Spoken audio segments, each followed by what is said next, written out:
Ça commence bien. Bonjour Solène, Bonjour Héloïse, comment ça va? ça va bien. On est un peu nerveuse, je crois que ça se voit, et pourtant on n'est pas en live, on Mm. préenregistre. Alors il faut dire que c'est le tout premier live de Solène, n'est-ce pas? Hein, c'est ton Ouais. premier live. Le Donc premier live qui n'est pas un live, voilà, oui, donc rappelons-le. on va dire ta première vidéo YouTube finalement. Ouais, c'est ça. Bon, et donc Solène, je dis comment je t'ai rencontrée, comment je t'ai connue, on va dire, Mhm. à travers les réseaux sociaux. Je crois que c'était sur Instagram. Ouais. Voilà, donc parce que tu suis aussi la divulgation taïgésienne et svarounienne. Et puis, on est rentrés en contact toutes les deux comme ça. On s'est liés d'amitié. On s'est pas encore rencontrés en vrai, mais en tout cas, voilà, de manière comme ça, à distance, on s'est liés d'amitié. Et puis, tu fais partie maintenant de notre petite équipe. On n'est que quatre à créer le futur site web, donc svaro.org, mais tout en français. Donc, tu fais partie, voilà, de ceux qui m'aident avec Thierry et Fabien pour créer ce site Ouais. où toutes les traductions seront, enfin, il y aura toutes les traductions françaises sur ce site, comme svarou.org, le site de Robert et Gossia, mais tout en français. Bon, avec les vidéos quand même de Gossia et Robert, mais avec les traductions directement accessibles, et il n'y aura pas besoin d'aller chercher, fouiller dans les PDF, Mm. etc., comme il faut le faire pour l'instant sur svarou.org. Enfin, voilà, donc du coup, tu m'aides aussi à ce niveau-là, et puis bah, tu t'es proposé pour être mon intervieweuse pour ce live qui n'est pas un live, mais voilà, donc voilà. Et Et donc, voilà, c'est on ça.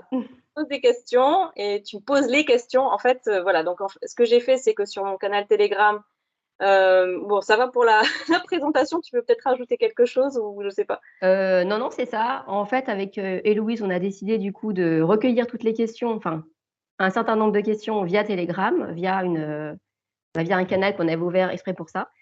On en a sélectionné une trentaine, voilà, qu'on a regroupé par thème, et on va les dérouler dans l'ordre et on va y répondre. Enfin, Héloïse va y répondre. Alors, donc, Voilà. on a appelé ça, j'ai eu l'idée d'appeler ça la boîte à questions taïgésienne parce que c'est vrai que, comme je disais à Solène, sur mes réseaux sociaux, souvent, quand il y a la messagerie qui est ouverte, comme sur Instagram par exemple, et c'est aussi pour ça que je me suis éloignée d'Instagram pour le moment, c'est que je reçois énormément de questions en message privé et je passe parfois mes journées à répondre aux questions des gens, donc principalement des questions sur les taïgésiens et toutes les connaissances qu'ils nous apportent. Et donc, des fois pour rigoler, je dis j'ai l'impression d'être une boîte à questions ou d'être le bureau des Le renseignements. bureau des renseignements galactiques. C'est ça. Voilà, donc du coup, bah, pour voilà, donner une petite touche d'humour et rappeler ça, rappeler le côté où parfois on me dit aussi tu es une vraie encyclopédie des connaissances taïgésiennes, etc. Mm. Bon, bref. Donc j'ai décidé d'appeler ça voilà, la boîte à questions taïgésienne, comme si, voilà.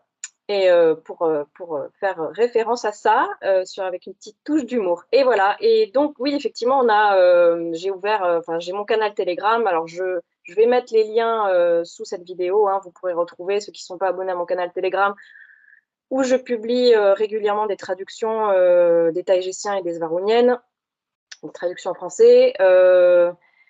Donc sur ce canal, du coup, j'avais ouvert un groupe momentanément pour que les gens puissent me poser leurs questions auxquelles ils voulaient que je réponde pendant ce live. Donc voilà, on a récolté, je ne sais pas comment on dit, toutes ces questions. Il y en Ouais. a 36, hein, c'est ça? Je crois qu'il y en a 34, il me semble. 34? Ok. Ouais. Bon voilà, donc bah, on va commencer. Mais voilà, c'est Donc, parti. Donc, Solène, je t'en je les ai regroupés un peu par thème. On va dire qu'il y a une sorte de fil conducteur. Les questions ne sont pas dans l'ordre dans lesquels on les a ramassées. Mais bon, je pense que l'ordre est logique. Donc, on va y aller comme ça. C'est parti? Allez, donc c'est parti. Première question. Comment en es-tu venu à traduire les textes de ce peuple taïgétien? Ok, bon, alors, on commence bien, parce que, enfin, ça commence, parce que là, je vais parler de choses assez personnelles, dont j'ai jamais parlé d'ailleurs dans un live ou une interview ou quoi que ce soit. Alors, déjà, comment ça s'est passé? Donc, ça s'est passé on va dire, oula, j'ai tapé ma bague. De manière officielle, on va dire, d'abord, puis après, je rentrerai plus dans le côté plus Ouais. officiel et personnel. Donc, manière officielle, on va dire. C'était en mars 2020, donc il y a tout ça qui a commencé là, la pandémie et compagnie. Et puis il y avait le confinement, donc je regardais une vidéo d'une certaine Johanna la Coccinelle, que j'aime beaucoup, cette jeune femme est super. Et elle parlait justement de ça, de Svarou. J'entendais voilà, qu'elle disait Svarou, Gossia, les vidéos de Gossia et Robert, etc. Et elle parlait de ça, elle parlait de ces informations TIG7. Moi, j'en avais jamais entendu parler, mais donc par curiosité, je suis allée voir les chaînes qu'elle citait de Robert et Gossia. Et en fait, ça a été complètement une révélation, comme un coup de foudre en fait. C'est vraiment amour au premier regard. Et toutes ces informations m'ont fascinée tout de suite. Et en fait, ça répondait à tellement de questions et à tellement de. En fait, plein de choses que je savais, mais qui étaient éparpillées, un peu comme voilà, les pièces d'un puzzle qui sont pas imbriquées. Et donc là, il y avait plein de pièces qui commençaient à s'imbriquer entre elles. Et c'était waouh, c'était fabuleux. Et donc, en fait, ben, j'ai commencé à regarder des vidéos de Gossia. Donc, moi, je suis bilingue en espagnol. Donc, je regardais les vidéos de Gossia, de Robert. Et j'en ai regardé comme ça plusieurs par jour. Donc, pendant le confinement, on avait un peu que ça à faire. Et donc, j'ai pas arrêté comme ça, voilà. Après, j'ai découvert la chaîne aussi de Teddy, Esprit Libre. Donc, c'est la chaîne qui retransmet. Enfin, là, il a arrêté depuis 1 an et demi. Mais il a retransmis une quarantaine de vidéos en français, donc des vidéos de Gossia.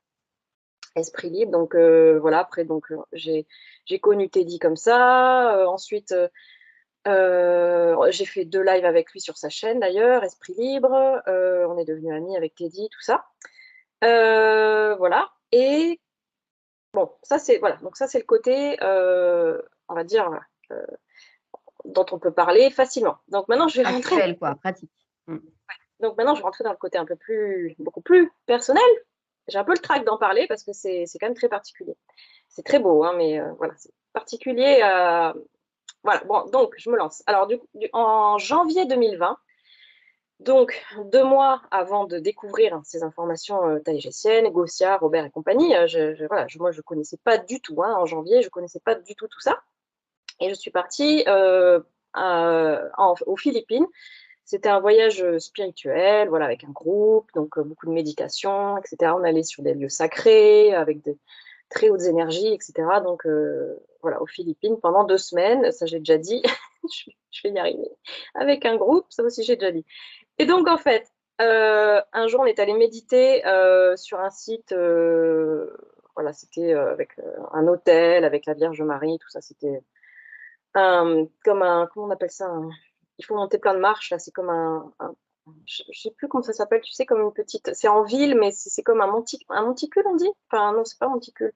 Tu sais, tu montes plein de marches et tu arrives au Ouais. sommet, ça, puis là, il y avait un hôtel avec la Vierge, bon, Mm. voilà. Et de nuit, et on s'est tous mis à méditer à cet endroit, tout le groupe.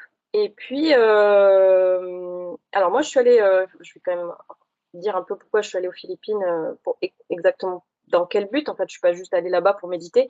C'est parce que, en fait, c'était aussi pour rencontrer des guérisseurs, les guérisseurs philippins. Alors, je sais pas si, je pense que tout le monde ne connaît pas ces guérisseurs philippins. Alors, ils sont pas tous philippins, hein, ces guérisseurs-là, mais c'est des guérisseurs qui peuvent, en fait, qui rentrent comme en transe. Alors, ils sont très connectés à Dieu, à Jésus. Ils sont d'ailleurs, ils sont très catholiques, hein, les Philippins. Et ils rentrent dans une forme de transe et en fait, ils arrivent à rentrer les doigts dans le corps, mais dans le corps physique. Alors, déjà, ouais, ça commence fort. Donc, en fait, moi, j'y suis allée parce que j'ai des fibromes à l'utérus, donc très handicapants, très gros. Et je suis allée là-bas bah, pour pouvoir, voilà, ça faisait partie de tout ce que j'avais mis en place pour essayer de guérir et je continue d'ailleurs. Et donc, effectivement, j'ai eu comme ça, alors ils appellent ça des opérations, mais en réalité, ça se passe dans des chapelles. On est allongé sur un hôtel. Et les autres personnes qui passent après, en attendant, elles sont sur les bancs de la chapelle. Donc, on peut voir même la Ah personne en oui, train donc de. on te regarde, quoi. On te voit. Alors, t'es pas tout nu, hein, tu es habillé. Juste, ils soulèvent, bah, selon l'endroit où ils doivent aller, voilà, ils soulèvent le vêtement. Et donc, le guérisseur ou la guérisseuse, hein, parce qu'il y a des hommes et des femmes, vont vraiment rentrer leurs doigts. Alors, pas non plus hyper profondément, mais je peux vous dire qu'on le sent. c'est très particulier. On sent leurs doigts fouillés à l'intérieur et surtout, on voit, moi, je voyais mon sang sortir, hein, vraiment. Ouais, OK. bon, désolée, ça commence fort, hein. Bon, voilà. Ah oui, Donc, c'est spécial. il y a les assistants qui épongent le sang au fur et à mesure, puis on sent vraiment Mmh. l'odeur de sang et tout, l'odeur de fer. Enfin, puis on le voit. De toute façon, on n'est pas endormi. Alors, par contre, ça fait pas mal. Ouais. La sensation, c'est simplement un peu bizarre, de sensation d'être fouillé. Mais comme je vous dis, c'est pas super profond. Il rentre pas non plus très très profond. Et en fait, il m'enlevait des bouts de fibrome et il me les montrait. Ouais, ouais, c'est assez, c'est un peu cash et effectivement, je voyais que c'était des bouts de fibrome parce qu'en plus, voilà, le fibrome, c'est du muscle, c'est le muscle de l'utérus qui crée plus de cellules. C'est des tumeurs, en fait, musculaires, hein, des tumeurs bénignes, mais c'est musculaire. Effectivement, j'ai vu dans les bouts qui me montraient que c'était du muscle parce que c'était strié. Je donne ce détail, pas très ragoûtant, mais c'est pour vraiment parce que moi, Ouais. après, j'ai vu d'autres personnes qui se sont fait opérer de d'autres choses, par exemple des varices ou de l'intestin, et à chaque fois que les bouts qui sortent, ça correspond à l'organe, hein, complètement. Voilà, c'est pas bon. Ah ouais. Alors après, ils n'ont pas de trucage, ils n'ont pas des choses cachées, voilà, avec des bouts de, je sais pas quoi, des abats de, voilà, de poulet ou je sais pas quoi qui mettraient à la place. Non, de toute façon, ils font ça gratuitement. Ils auraient aucun intérêt à faire des Ah ouais. trucages, je sais pas quoi. Puis de toute façon, on le verrait parce que tout est visible. Et en plus, on peut passer en binôme, c'est-à-dire qu'on peut être à deux. Donc, la personne qui va se faire opérer, ben, on peut y être à 50 centimètres. Donc, on peut voir même l'opération nous-mêmes. Et puis ensuite, c'est à notre tour et notre binôme regarde notre opération. Et sinon, on est sur les bancs, mais les chapelles, c'est petit. Donc, Ouais, de toute façon, tu vois voilà. quoi qu'il arrive, quoi. Et d'ailleurs, les gens me disaient, oh là là, il t'a sorti un énorme bout de fibrome, c'est incroyable, ton sang, il a jailli, tout ça. Parce que quand on est allongé, on voit finalement moins que ce que voient les gens. Bon bref, désolée, c'est un peu, ça commence, fort Mais là, du coup, tu as mais des cicatrices de ça? Parce que si le sang est sorti tu as aucune cicatrice, c'est ça qui est d'accord. incroyable. Alors tu sens juste les doigts brûlants du guérisseur ou de la guérisseuse, ils sont Ouais. brûlés. Tu as l'impression en fait que c'est du fer chauffé. Mais sauf que Mmh. tu as pas de traces de brûlure et une fois que Ah c'est ouais. terminé, tu n'as rien. Tu as à la Mmh. limite, des rougeurs un peu sur la peau, mais c'est Ah même ouais, mais pas c'est tout. entamé, tu vois? C'est un peu comme si tu avais frotté ou des fois un peu ouais, comme des traces d'ongles parce que des fois, s'ils ont un peu des ongles et ben, comme ils c'est vraiment curieux, hein, parce que normalement, ça devrait même pas apparaître sur la peau puisqu'ils vont dedans. Et moi, je peux vous dire, il y avait une femme même, d'une certaine corpulence où là, il a été obligé, le guérisseur, moi j'étais donc à l'extérieur, j'ai vu, il a été obligé d'aller un peu plus profondément qu'ils ne le font et oui, il avait du sang, jusque-là sur les doigts. C'est-à-dire que Ouais, c'était ouais. vraiment voilà, il allait jusque-là. Donc bon, Ouais. bref. Donc moi, j'y suis allée pour ça, pour vont se dire les gens: «Mais qu'est-ce que c'est?» On est tombé sur un Mmh. live, je sais pas, où ça parle de boucherie, pas Ah du non, non, tout. non, pas du tout. C'était la parenthèse, en fait. Voilà. Ouais, Donc moi, je suis allée là-bas pour guérir de mes fibromes. ouais. Effectivement, bon, j'ai toujours pas guéri, mais effectivement, quand je suis rentrée en France, ça avait vachement, vachement diminué. Par contre, après, le problème, c'est que Ouais. ça a repris. Ils ont repris de l'ampleur, voilà, parce que bon, je continue de travailler là-dessus et puis c'est surtout, c'est lié à plein de choses, mes abductions, tout ce que j'ai subi au niveau de voilà, des programmes spatiaux secrets, de tous mes enfants hybrides et cetera. Donc je continue de travailler là-dessus parce que de toute façon, c'est la base, elle est émotionnelle, hein. Donc là, c'est vrai que c'était peut-être trop mécanique, on va dire. Finalement, ils sont dans le mécanique aussi, ces guérisseurs-là. Ils vont pas chercher l'émotionnel, hein.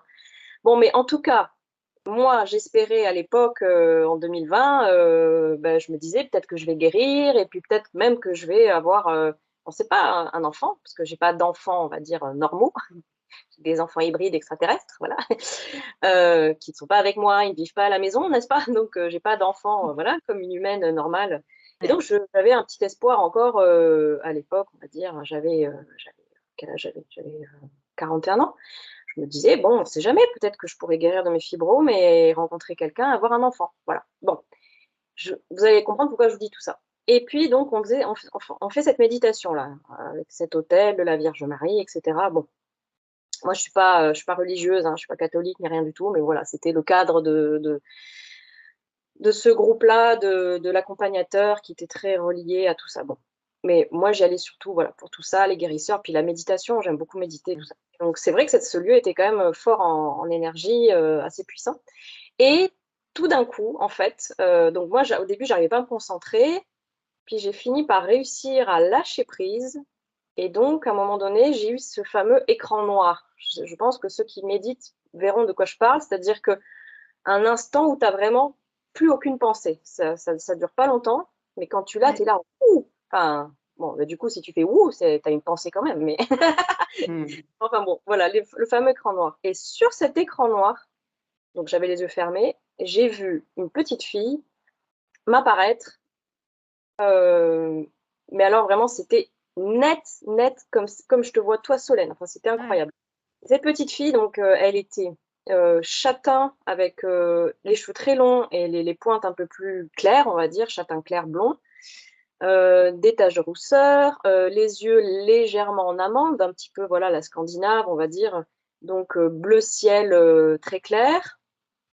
Voilà, bon. Et je sais pas pourquoi, alors j'avais pas le prénom de cette petite fille, mais par contre, on me donnait l'information qu'elle avait 10 ans. Et en fait, elle me regardait avec un sourire, mais incroyable, un sourire, mais qui lui mangeait le visage et une espèce d'excitation, une jubilation.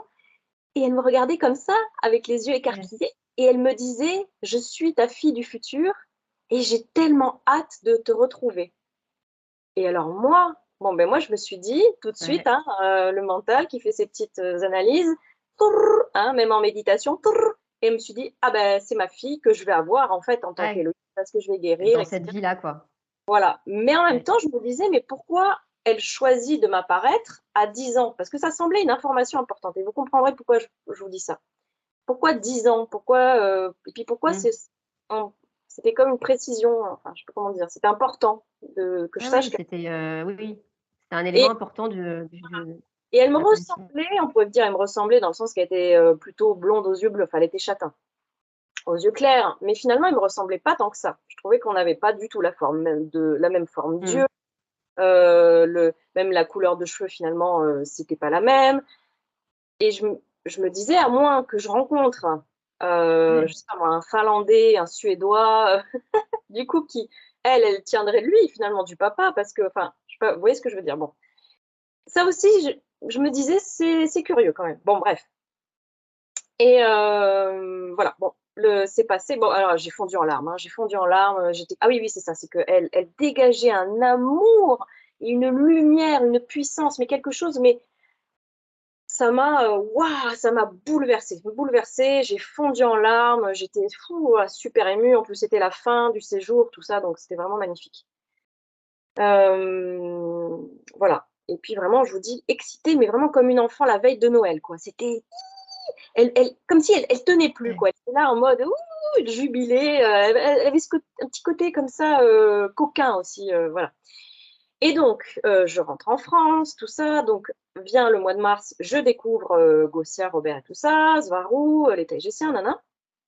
Et puis, je crois que c'est au mois de mai 2020, à peu près, Gossia se met à parler d'une certaine Yazi. Donc, pour ceux qui connaissent hein, les informations taïgésiennes, Yazi, donc Yazi Svarou, Sophia, qui est la plus jeune, qui est une enfant qui a maintenant 11 ans, qui est arrivée à bord du Toleka en septembre 2019. Voilà. Et donc, d'ailleurs, quand j'ai eu cette vision, elle était dans le Toleka en janvier 2020, si on raisonne de manière linéaire. Bon, voilà. Et donc, Gossia parle de cette Yazi. Et en fait, à l'époque, il n'y avait pas de photo, mais elle montre un portrait robot. Et moi, je vois le portrait robot et en fait, je fonds en larmes parce que je reconnais cette petite fille qui m'était apparue. C'était elle. C'était elle. Et depuis, on a des vraies photos. Effectivement, pareil, c'est elle. Ah, c'était elle, pas de doute. Voilà. Et elle dit en plus, alors à l'époque, ils ne savaient pas, en fait, elle avait 7 ans quand elle est arrivée à bord du Toleka, mais elle-même ne savait pas son âge, en fait, en temps terrestre. En plus, Yazi, avec sa maman, elles ont fait, comme toutes les Svarou, énormément de sauts temporels, elles ont voyagé dans le temps, elles ont vécu sur Terre à différentes époques, etc. Donc, tu sais plus ton âge, au bout d'un moment, voilà. Donc, ils ont calculé après à bord du Toleka avec les médecins de l'équipage, etc. Ils ont calculé vraiment, voilà, je ne sais pas exactement comment ils font, mais son âge physiologique. Et finalement, ils se sont rendus compte que non, elle n'avait pas 10 ans quand elle est arrivée à bord du Toleka, qu'elle avait 7 ans et que maintenant, elle a 11 ans. Et qu'en fait, voilà, parce qu'à un moment donné, on disait qu'elle grandissait moins vite que les taïgésiens, qu'elle avait le même âge pendant quelques années, qu'elle avait 10 ans pendant 4 ans, mais en fait, pas du tout. Non, elle se développe comme les taïgésiens, comme nous aussi, comme les humains. Hein. Voilà, ils sont c'est des descendants des Lyriens comme nous, hein, comme les humains, les Pléiadiens, les taïgésiens, donc on est très similaires. Bref, et donc en fait, ce qui est incroyable, c'est que quand Gossia a présenté Yazi, elle a dit elle a 10 ans. Parce qu'à l'époque, elle-même, Yazi pensait avoir 10 ans. Donc, bon, là, quand même, j'ai fait waouh. Elle-même m'a dit qu'elle avait 10 ans.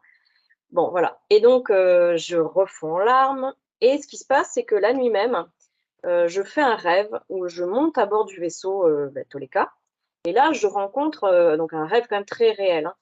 Je rencontre là, c'était Svaru, mais Svaru de Hera. Donc, voilà, c'est pas Yazi, c'est en version adulte, on va dire, Svaru adulte. Bon, c'était Svaru, il me semble, ouais, comme si c'était Svaru de Hera. Bon, sachant que toutes les Svaru ont la même âme, hein. Après, même si elles sont quand même des individus à part entière et avec chacune une personnalité différente, une histoire de vie différente, c'est la même âme pour toutes les Svaru. Donc, bon, là, du coup, j'étais avec Svaru adulte. Et en fait, on était hyper contents de se retrouver et on s'est prises dans les bras. Et je ressentais effectivement quelque chose de maternel envers elle. Il y avait vraiment une relation de mère-fille. Et je crois qu'il y avait Aneka qui nous regardait sur le côté, comme ça, un petit peu de manière discrète, qui était là et j'avais l'impression qu'elle était hyper contente pour nous. Et là, en fait, Svaru me fait télécharger énormément d'informations. Mais énormément. C'est-à-dire que ça passait d'elle à moi, mais donc par télépathie, comme ça. Alors, je sentais qu'elle me racontait tout ce qu'elle avait vécu, puis elle me donnait aussi je sais pas, plein d'informations, de connaissances. Et en fait, moi, je téléchargeais, ça faisait tour, tour, tour, d'elle à moi, comme ça. Mais est-ce que ça, là, ce que tu as téléchargé, c'est des choses dont tu te souviens, dont tu as conscience maintenant ou Non, mais je me dis que peut-être ça me préparait pour la divulgation aussi. Pas que, Ouais. mais je pense parce que. Bon. Mm, Et je me réveille, genre, je sais plus, j'avais fait la grasse mat, je me souviens, j'avais dû me réveiller à midi et j'étais épuisée. Alors que j'avais dormi genre 12 heures, j'étais épuisée de tellement voilà, ça m'avait pompé d'énergie de tout ce téléchargement. Et là, alors, c'est pas fini. Je suis dans mon salon, donc c'était pas ici en Espagne, hein, c'était quand j'habitais encore en France, sur la côte landaise. Donc j'étais à Cabreton, donc j'étais dans mon petit salon, là, sous les toits, mon petit appart sous les toits. C'était la journée, hein, c'était pas de nuit, donc il y avait le Velux, donc on voyait très bien. Hein, voilà, tout était bien visible. Il n'y avait pas de courant d'air, il n'y avait pas de fumée, je ne fume pas, il n'y avait pas d'encens à ce moment-là. Et en fait, j'étais là, dans mon canapé, allongée. Et bon, évidemment, je pensais à tout ça, parce que j'étais quand même, waouh, tout ça était incroyable.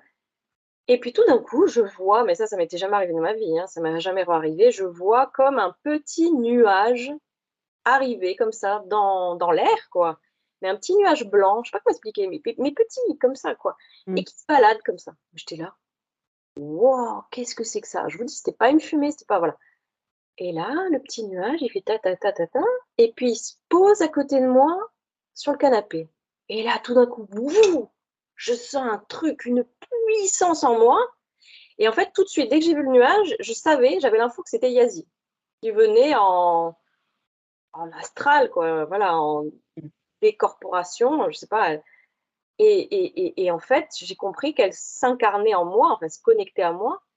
Et en fait, j'ai ressenti toute sa puissance. Elle est d'une puissance incroyable. Mais c'était tellement puissant que j'ai failli tomber dans les pommes, alors que j'étais allongée. C'était quand même dingue, hein. Et j'étais là, wow, et tout. J'étais là, oh, qu'est-ce qui m'arrive? Et je vais me voir dans la glace, dans le miroir, dans la salle de bain. Et en fait, j'avais tout le haut de la tête lumineux. J'avais le regard différent, alors pas dans le sens ça faisait peur, je ne me reconnaissais pas, c'est pas ça, mais tu vois, il y avait quelque chose qui était différent. Et tout le haut de la tête lumineux comme ça, et Mm. j'étais comme, j'ai des frissons, j'étais comme presque entre deux, enfin, ouais, dans une autre densité, je sais pas, c'était comme si j'étais entre deux mondes, c'était vraiment curieux. Et là, je me rallongeais parce que vraiment, j'étais pas bien, c'était puissant, enfin, c'était pas désagréable, mais c'était, voilà, comme la C'était tête. intense, quoi. Ouais, voilà, c'était pas non plus, voilà, j'avais Ouais. pas envie de vomir ou je sais pas quoi, c'est pas ça, hein, ouais, c'était pas désagréable, mais c'était quand même difficile à soutenir, quoi, une telle puissance. Donc, je me rallonge. Et puis là, en fait, j'étais tellement fatiguée, ça m'a fatiguée, que je me suis endormie pendant 1 heure. Je me souviens, après, il était 17h, j'ai dormi jusqu'à 17h, je sais plus. Et donc là, je m'endors et je vois intérieurement qu'en fait, Yazi, elle commence à me faire un soin de l'intérieur.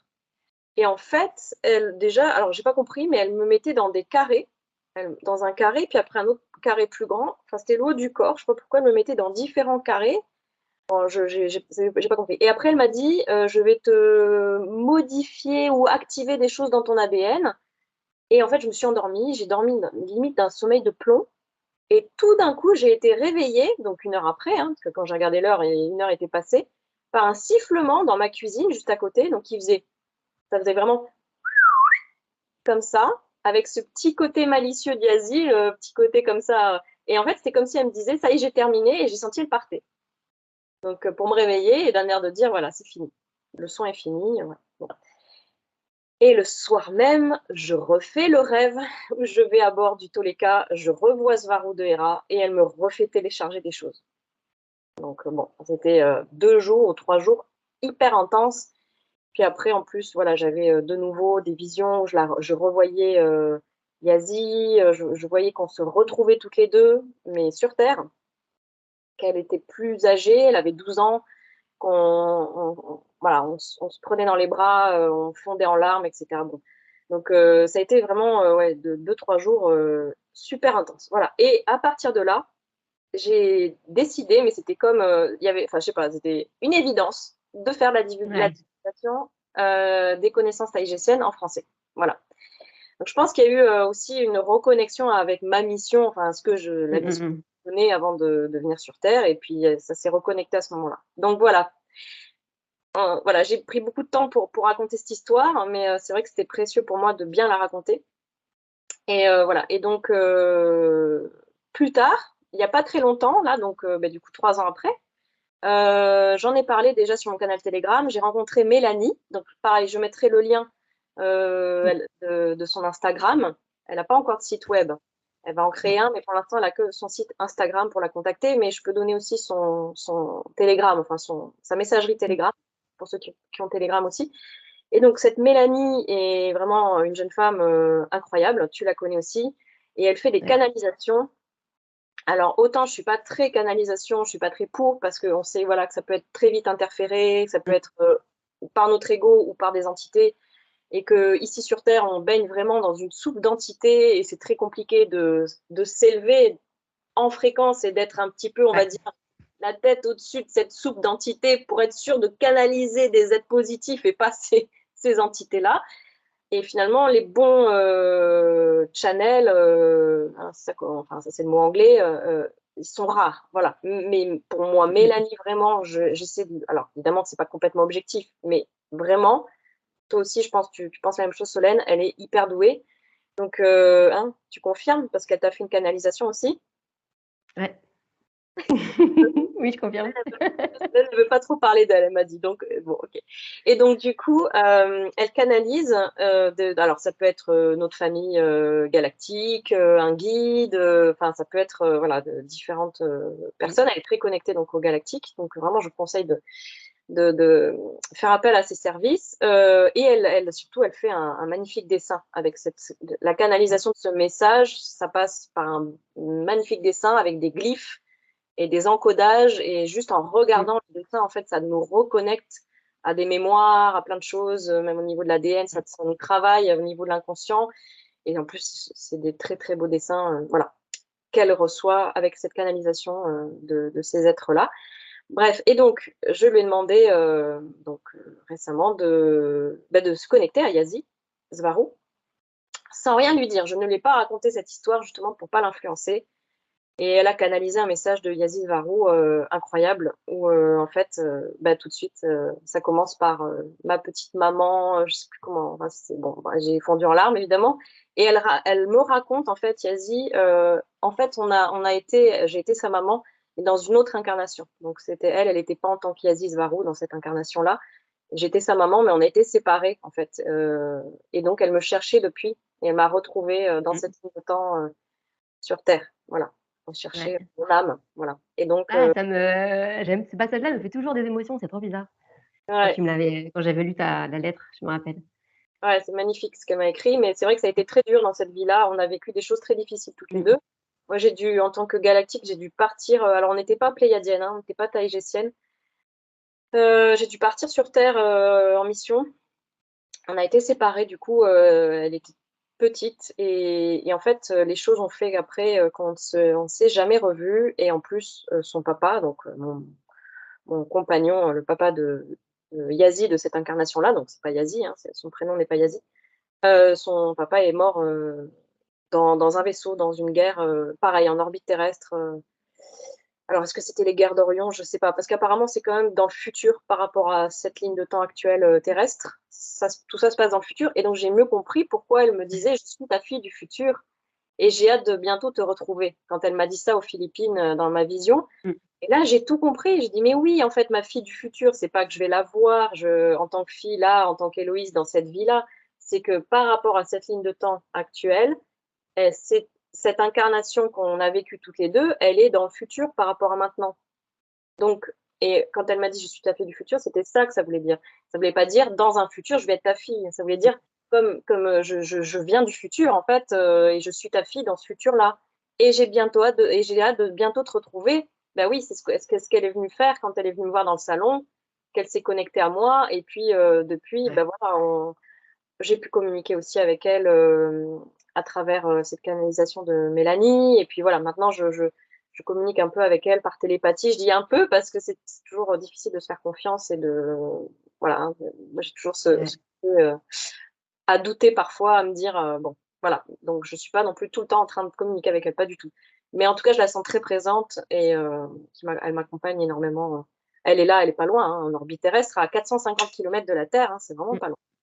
Bon, voilà toute l'histoire. Donc, j'ai mis une demi-heure, enfin, presque, voilà, pour raconter tout ça. Donc, voilà comment j'ai commencé la divulgation. Bon, ça, c'est fait. Allez, on va passer aux questions suivantes parce que sinon, on va faire un live de. Du coup, on va essayer d'aller plus vite sur les autres questions si on veut toutes les Oui, passer en revue. oui, oui. En tout cas, merci Héloïse pour toutes ces précisions. Alors, la question numéro 2, c'est connais-tu d'autres sources fiables, à part Cosmic Agency, à propos de Taijeta? Non. Non. Voilà, ça c'est fait. Question numéro 3. Il me semble que Barbara Marcignac, donc elle est canalisée, hein, parce que avec Gauthier et Robert, ils parlent par chat, par internet, hein, parce que même disent que bon, la canalisation quand même c'est assez aléatoire et puis qu'en plus ils peuvent pas communiquer toutes ces informations qu'ils nous donnent si détaillées, si parfois technologiques, etc., si compliquées, hein, même des fois qu'on ne comprend pas tout de suite, hein, donc on peut pas canaliser. Oui, je confirme. Je confirme. Je confirme que je comprends pas toujours tout de suite. Donc, eux discutent par chat sur un chat sécurisé avec Robert Gauthier. Par contre, Barbara Marcignac, que je pense que beaucoup de gens connaissent, elle a canalisé en fait pendant des années des Pléiadiens, mais elle n'a jamais, il me semble qu'elle n'a jamais dit de quel système solaire ils étaient, ou alors je ne suis pas au courant. Ouais. Mais quand on lit ces informations de Barbara Marcignac, je trouve que ça se recoupe pas mal avec les Taïgésiens. Alors, est-ce que c'était des Taïgésiens? Pas forcément. Ça pouvait être une autre. Il y a 12 races différentes dans les Pléiades, hein.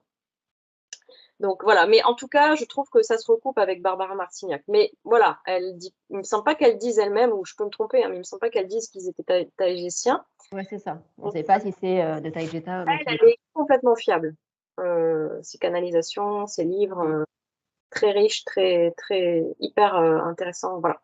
Voilà, mais sinon, non, il n'y a pas de. Alors, il y en a d'autres hein, qui parlent de Taïgeta.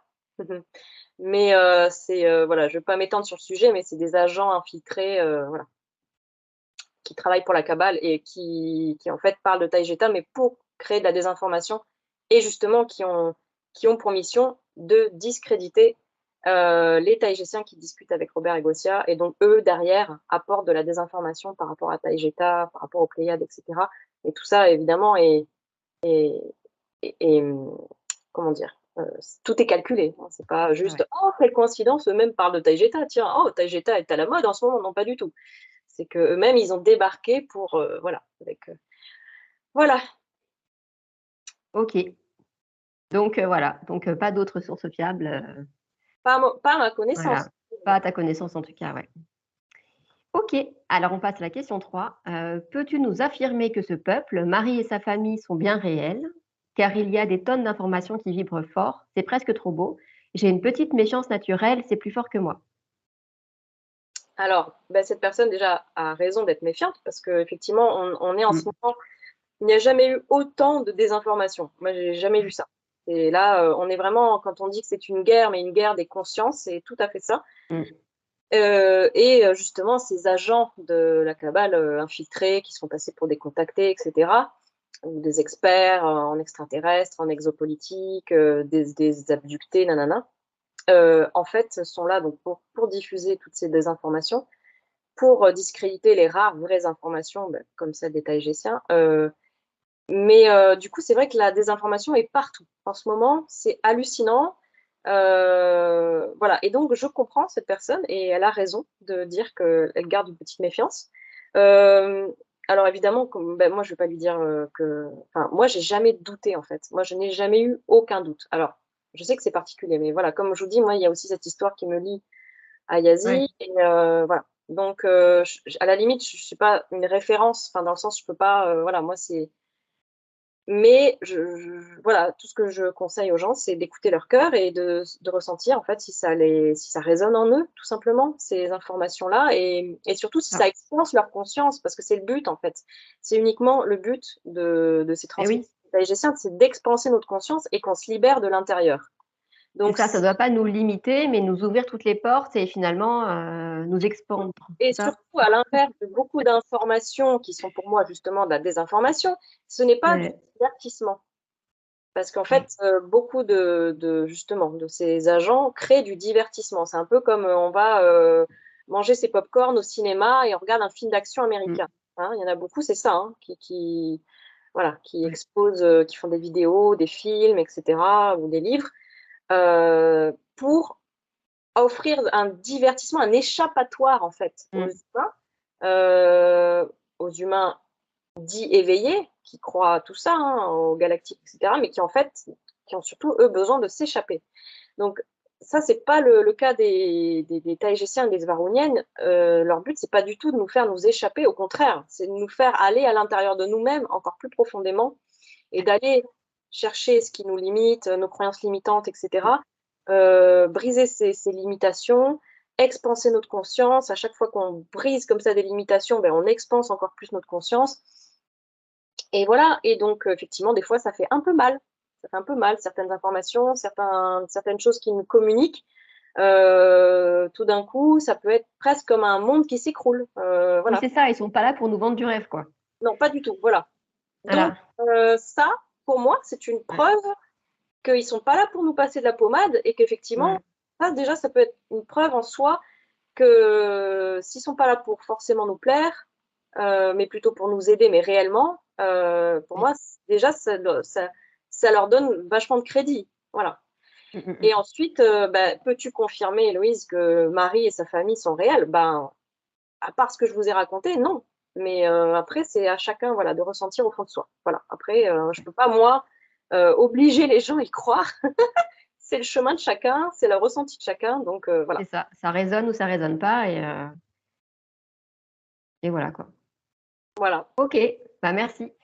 On continue. Alors, même si tous les textes que je lis et écoute vibrent très fort en moi et que tout me semble juste, comment savoir si tout cela est réel? Comment avoir de vraies preuves de l'existence des Taïgésiens et des Svarous? Car il y a tellement de fakes sur le net. Bah, on vient d'y répondre. Voilà, on vient d'y répondre. Alors, qu'est-ce que je peux rajouter? Attends, redis-moi, il n'y avait pas un petit truc à rajouter peut-être?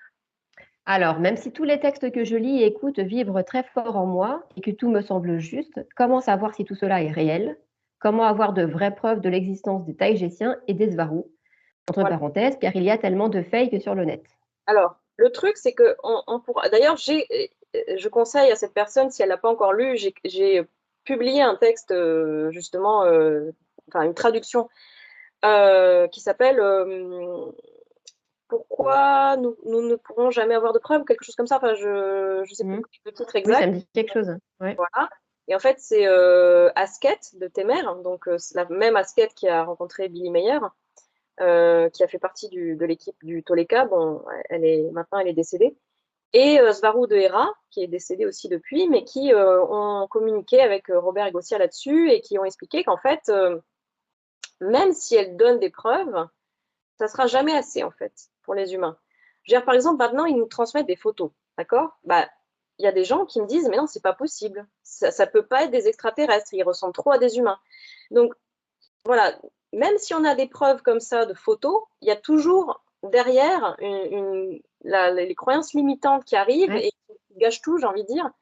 Et j'ai envie de dire, même s'ils venaient sur Terre, là, ils atterrissaient avec leur vaisseau, alors peut-être s'ils atterrissent avec leur vaisseau, ouais, on remarque si, les gens pourraient dire c'est du Blue Beam. Et puis ensuite, elles descendraient du vaisseau et les gens diraient mais c'est des humaines, vous voyez pas, elles nous ressemblent. Ouais. Elles ont juste l'air de scandinaves ou de russes, mais c'est pas des extraterrestres parce qu'il y a encore beaucoup de gens qui pensent que du moment que tu es pléiadien, ben, t'es pas, tu as des grands yeux, voilà, comme les représentent le New Age, quoi, que tu as des choses Ça. bizarroïdes physiquement. Alors qu'en fait, non, de l'extérieur, il nous ressemble énormément. Enfin, il nous ressemble complètement, j'ai envie de dire, à part des petits détails, mais tout petits. Et d'ailleurs, c'est pour ça qu'il y a beaucoup de taïgésiens, pléiadiens taïgésiens, mais aussi de d'autres races de type humain. Enfin, je veux dire, d'autres races de pléiadiens de type humain, parce que comme je vous disais, il y a 12 races différentes de pléiadiens, mais enfin, dans ces 12 races, il y a aussi des félins et des reptiliens positifs. Hein, donc, ils ne sont pas tous blonds aux yeux Ouais. bleus, loin de là. Il y a aussi voilà, ceux de Maya qui sont de type amérindien. Les Pléiadiens blonds aux yeux bleus de type nordique, il n'y a que 4 races sur les 12 qui sont comme ça. D'accord? Donc, ça aussi, c'est le New Age hein, qui est toujours en train de représenter les Mm. Pléiadiens comme ça, blonds aux yeux bleus. Mais en fait, non, il y a aussi de type amérindien. Il y en a aussi avec la peau bleue et les cheveux blancs, les Selaeno. Enfin, voilà. Donc, j'essaie de pas me perdre. Bref, oui, si, je me suis perdue. Oui, donc du coup, bah, si eux, en tout cas, qui nous ressemblent énormément, descendaient du vaisseau, bah voilà, on pourrait dire tout ça, c'est du fake. Nanana. Donc en Ouais. fait, jusqu'au bout, quelqu'un qui veut pas y croire ou qui veut garder des doutes, jusqu'au bout, il n'y croira pas. Ils auront beau, je dis elles parce que c'est la majorité des femmes, elles auront beau nous donner toutes les preuves possibles.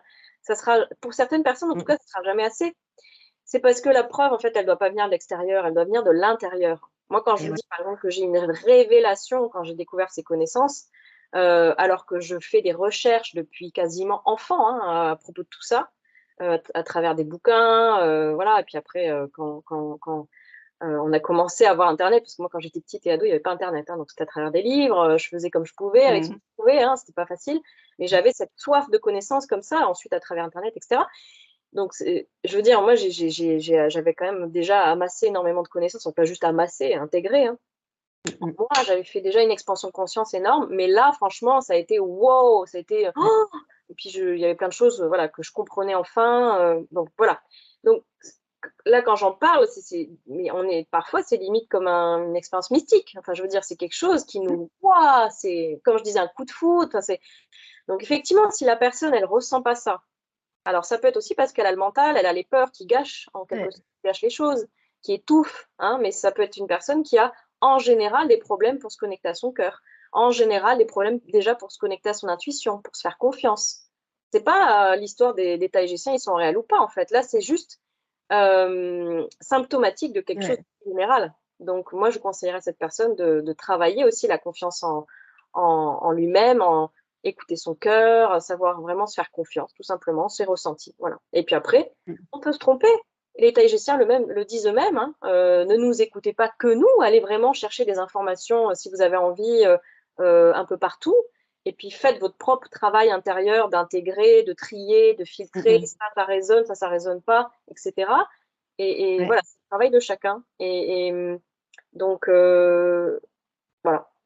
Oui, et puis ce qui peut résonner un jour peut ne plus résonner après, et pareil. Donc on peut toujours ne pas entendre un message un jour, y retourner plus tard et être en capacité de le comprendre, parce que du coup, on aura aussi évolué. Et c'est ça. Parfois, il faut retourner aussi un peu en arrière pour se rendre compte si, parce qu'on a shifté nous aussi. Moi, j'ai vu, on va dire, comment j'ai évolué. Il y a des choses que j'aurais pas pu entendre il y a quelques temps que maintenant je peux entendre, et peut-être que demain je pourrais même plus les supporter.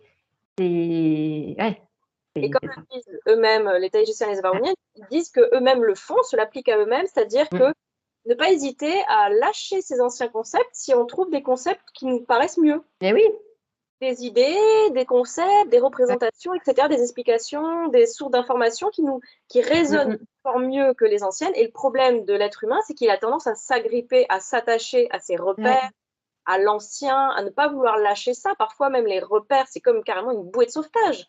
C'est pour ça qu'il y en a qui réagissent parfois même de manière agressive quand ils lisent certaines informations comme ça des taïgéciens ou autres, hein, pas forcément des taïgéciens, mais c'est vrai que les taïgéciens ont cette tendance quand même à donner des informations qui parfois, comme je disais, brisent nos croyances, nos acquis.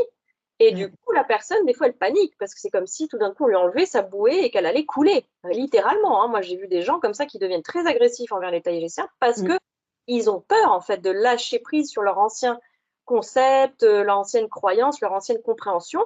Mais les taïgéciens eux-mêmes se la ils disent, nous, dès qu'on... Alors, ça ne veut pas dire qu'ils papillonnent partout, pas du tout. Mais dès qu'ils trouvent un concept qui les satisfait plus qu'un ancien concept, bah, ils n'hésitent pas voilà, à avancer dans leur compréhension de tout, et ne surtout pas s'agripper comme ça. Voilà. Donc, c'est aussi ça que je conseille en fait aux gens quand ils sentent que ça bloque. Allez chercher à l'intérieur de vous où est la peur, pourquoi il y a cette peur, qu'est-ce que ça vient réveiller. Souvent, c'est des insécurités de l'enfance. Souvent, ça n'a rien à voir avec l'état égécien. Mais bon, la plupart des humains choisissent la voie de la facilité et vont, du coup, critiquer les... Alors, je ne parle pas de ceux qui m'ont posé les questions, hein, mais il y en a comme ça qui se mettent à critiquer l'état égécien ou qui vont me critiquer moi, au lieu d'aller chercher à l'intérieur d'eux qu'est-ce qui panique, pourquoi j'ai peur de lâcher ces croyances-là, ces repères-là que je m'étais constitués, créés. Voilà. C'est le travail de chacun, encore une fois. Je vais revenir à ça, je veux dire, c'est le travail de chacun, c'est individuel, hein, c'est un travail. Non, mais c'est vrai, on en revient toujours à ça, c'est-à-dire qu'à un moment donné, il faut travailler sur soi, c'est-à-dire c'est pas quelqu'un d'autre qui va le faire à notre place, donc Exactement. voilà, on est libre de le faire ou pas, mais si on le fait pas, ça fonctionnera pas, quoi. C'est ça. Moi, j'ai pas de recette magique, j'ai pas de preuves à vous donner. Eux-mêmes disent, on ne peut pas vous donner de preuves, en fait, c'est pas possible. Enfin, je veux dire, voilà. Donc, c'est pas possible dans le sens. Parce que oui, quand cette question a été posée, j'ai vu que dans le groupe, quelqu'un a répondu, ils n'ont pas le droit de donner de preuves à cause de la Fédération Galactique. Il n'y a pas que ça. Oui, certes, il y a la directive première, qui est une loi spatiale assez quand même stricte. Elle est devenue de plus en plus stricte d'ailleurs. Hein. Maintenant, même la Fédération Galactique interdit carrément aux extraterrestres de communiquer avec les humains. Alors bon, les taïgéciens, ils contournent ça parce qu'ils continuent de communiquer avec nous. Enfin, surtout les Svaruniennes. Du coup, les Svaruniennes, comme elles sont plus de race taïgécienne. J'explique ça dans mes vidéos, vous pourrez retrouver sur cette chaîne YouTube. Par rapport aux Svarus, comment elles sont devenues une race à part, mais qui ne fait pas partie de la Fédération Galactique. Donc, elles ont le droit, entre guillemets, enfin, en tout cas, elles s'octroient ce droit de continuer de communiquer avec Gossier Robert. Mais en ce moment, la Fédération Galactique a même a mis la Terre comme en quarantaine et a interdit à tous les extraterrestres de toutes les races de communiquer avec les humains. Donc oui, effectivement, il y a une directive première, même le fait qu'ils nous transmettent des photos, etc. Ils ont été obligés d'ailleurs de modifier un peu les photos. Alors c'est pour ça d'ailleurs, voilà, il y a des gens qui disent ah ben si c'est modifié, c'est que c'est pas des vraies photos, donc c'est pas eux. Non, ils ont été obligés de modifier un petit peu les photos, d'inclure des parties CGI, c'est-à-dire faites par ordinateur comme les combinaisons, pour qu'ensuite à travers le filtre, on va dire, de la fédération, qu'en fait, les filtres, j'ai envie de dire automatiques, il n'y a pas quelqu'un qui est là à regarder chaque photo passer dans la Fédération Galactique. Mais du coup, ça ne détecte pas que c'est une photo complètement réelle. Ça détecte que dedans, il y a du CGI. Donc, ça ne déclenche pas, je ne sais pas comment dire, moi, l'alarme du filtre je ne sais pas comment ça se passe exactement. Donc, c'est comme ça qu'ils arrivent à nous transmettre des photos. Et c'est pour ça aussi que Maryse Varou nous transmet, Zaël, nous transmettent leurs vidéos avec des voix artificielles. Parce qu'ils n'ont pas La censure est partout, voilà. Même sur les vaisseaux. Ouais, de la part de la Fédération Galactique, ils censurent énormément. Mais ça, c'est une explication déterministe. Si on s'arrête à ça, de dire ils ne peuvent pas nous donner de preuves à cause de la Fédération Galactique, c'est pas que ça. Parce que quand bien même, comme je dis, s'ils pouvaient tout faire, même comme je vous dis, venir sur Terre, comme c'était le cas avant. Hein. Avant, ils venaient sur Terre, ils avaient des colonies sur Terre, du temps de la Lémurie, de l'Atlantide, etc. Ils se sont même mélangés aux humains, j'en parlerai après. Bon, voilà. Il n'y avait pas encore cette loi stricte de la directive première de la Fédération Galactique, donc ils venaient carrément vivre sur Terre. Bon, ils continuent de venir en step down, comme on dit, c'est-à-dire eux-mêmes dans leur corps d'extraterrestres à se Ouais, mais ils le font incognito, quoi. Ils le font. Exactement. Voilà. Se fondent parmi les humains, se font passer pour des humains, mais effectivement, voilà, c'est pas manière officielle où ils atterrissent avec leur vaisseau, comme ils faisaient du temps de l'Égypte ancienne, où beaucoup ont été déifiés, même des Taïgésiens, même de l'équipe du Toleka. Hein. Il y en a plusieurs dans l'équipe du Toleka qui sont à l'origine de certains mythes de dieux et déesses, et qui en fait, c'est juste parce qu'ils ont voyagé dans le temps, ils sont allés en Égypte ancienne, en Grèce, du temps des Romains, ils sont allés comme ça à différentes époques, différents endroits de la Terre, pour aller semer de la connaissance et essayer d'orienter la ligne de temps de l'humanité de manière plus positive, on va dire, et puis d'aller un peu chatouiller la Kabbale. Alors à l'époque, c'était les Romains. Et donc, je me suis perdue, mais du coup, voilà. Donc avant, ils venaient, ouais, c'est ça, ils venaient Ouais, directement. ça donne. Et donc, effectivement, les gens les voyaient débarquer avec leur vaisseau. Bah, tout de suite, il est déifié. Donc voilà, mais ça, ils peuvent plus le faire. Ça, on est d'accord. Alors, c'est sûr que ça enlève quand même une bonne partie de preuves, on va dire. Mais enfin, même à l'époque, finalement, même à l'époque, ils les prenaient pour des dieux, des déesses. C'était pas des extraterrestres. Donc, l'humain a quand même cette fâcheuse tendance à toujours donner ses interprétations à lui, toujours depuis son point de vue, depuis sa psychologie, depuis voilà pourquoi il avait besoin toujours de déifier en fait ces êtres-là. Pourquoi l'être humain a cette tendance à toujours déifier? Pourquoi le New Parce Age, qu'on nous a appris à nous sentir petits. Donc, c'est incroyable. voilà. Ouais. Et pourquoi la Donc, on doit briser nos programmes, quoi. C'est vrai qu'on doit casser pourquoi nos les limitations. pourquoi l'humanité a été un terreau aussi fertile pour l'implantation des religions? Bah parce qu'en fait, la religion, c'est ça, c'est l'infantilisation, c'est dire à l'être humain que Dieu est séparé de nous, alors que nous sommes tous Dieu, nous sommes tous la source originelle elle-même.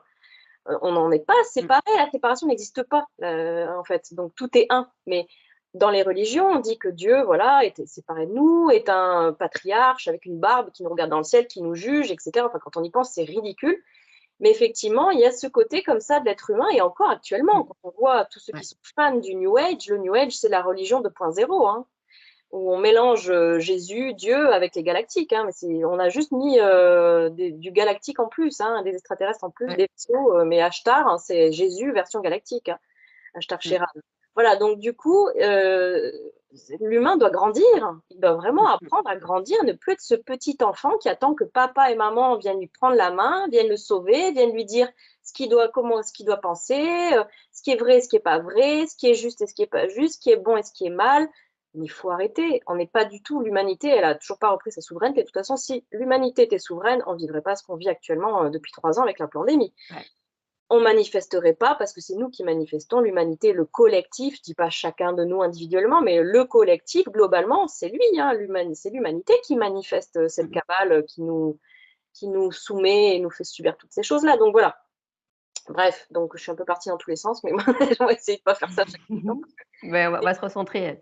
Mais du coup, voilà, donc les preuves viennent de l'intérieur et même si elles venaient de l'extérieur, de toute façon, la majorité d'entre nous, enfin nous, j'ai pas dit nous, mais nous, les humains, on serait pas aptes à les voir. Donc Oui, et puis si c'était des extraterrestres bleus, par exemple, grands, comme les Andromédiens, qui ouais, font 1 mètre de haut, qui sont bleus, sans cheveux, etc., où là, effectivement, s'ils atterrissent, là, on va dire, ah ouais, là, on peut pas dire, ah ben non, c'est des ouais, humains, c'est des Scandinaves. Non, là, on fait quand même. quand Mais même, ouais.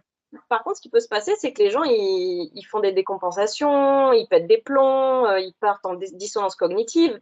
Et c'est d'ailleurs pour ça que les extraterrestres, en général, de toutes les races de la Fédération galactique, disent que s'il y a un contact un jour officiel, voilà, bon, mais il faudrait qu'il n'y ait plus la cabale, hein, parce qu'elle fait tout pour que ça n'arrive pas. Mais si un jour il y a vraiment un contact officiel entre les humains et Ouais. les premiers extraterrestres qu'on va rencontrer, c'est pas des Urmas, hein, les félins, c'est pas Non, des. ce sera les Pléiadiens, forcément. Enfin, ce sera en tout cas ce type d'extraterrestre.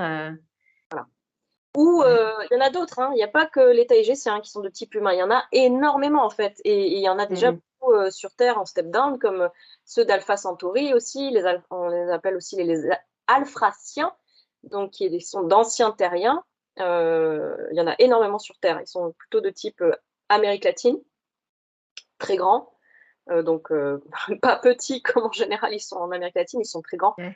mais métis comme ça, voilà. Donc il y en a énormément sur Terre, par exemple. Hein. Je crois que c'est les plus nombreux en step down. Donc voilà, on parle toujours des Taïgésiens en step down, mais non, en fait, les plus nombreux, c'est ces anciens terriens qui vivent sur la planète Alphrata, dans la constellation de Alpha Centauri, ou le système solaire Alpha Centauri.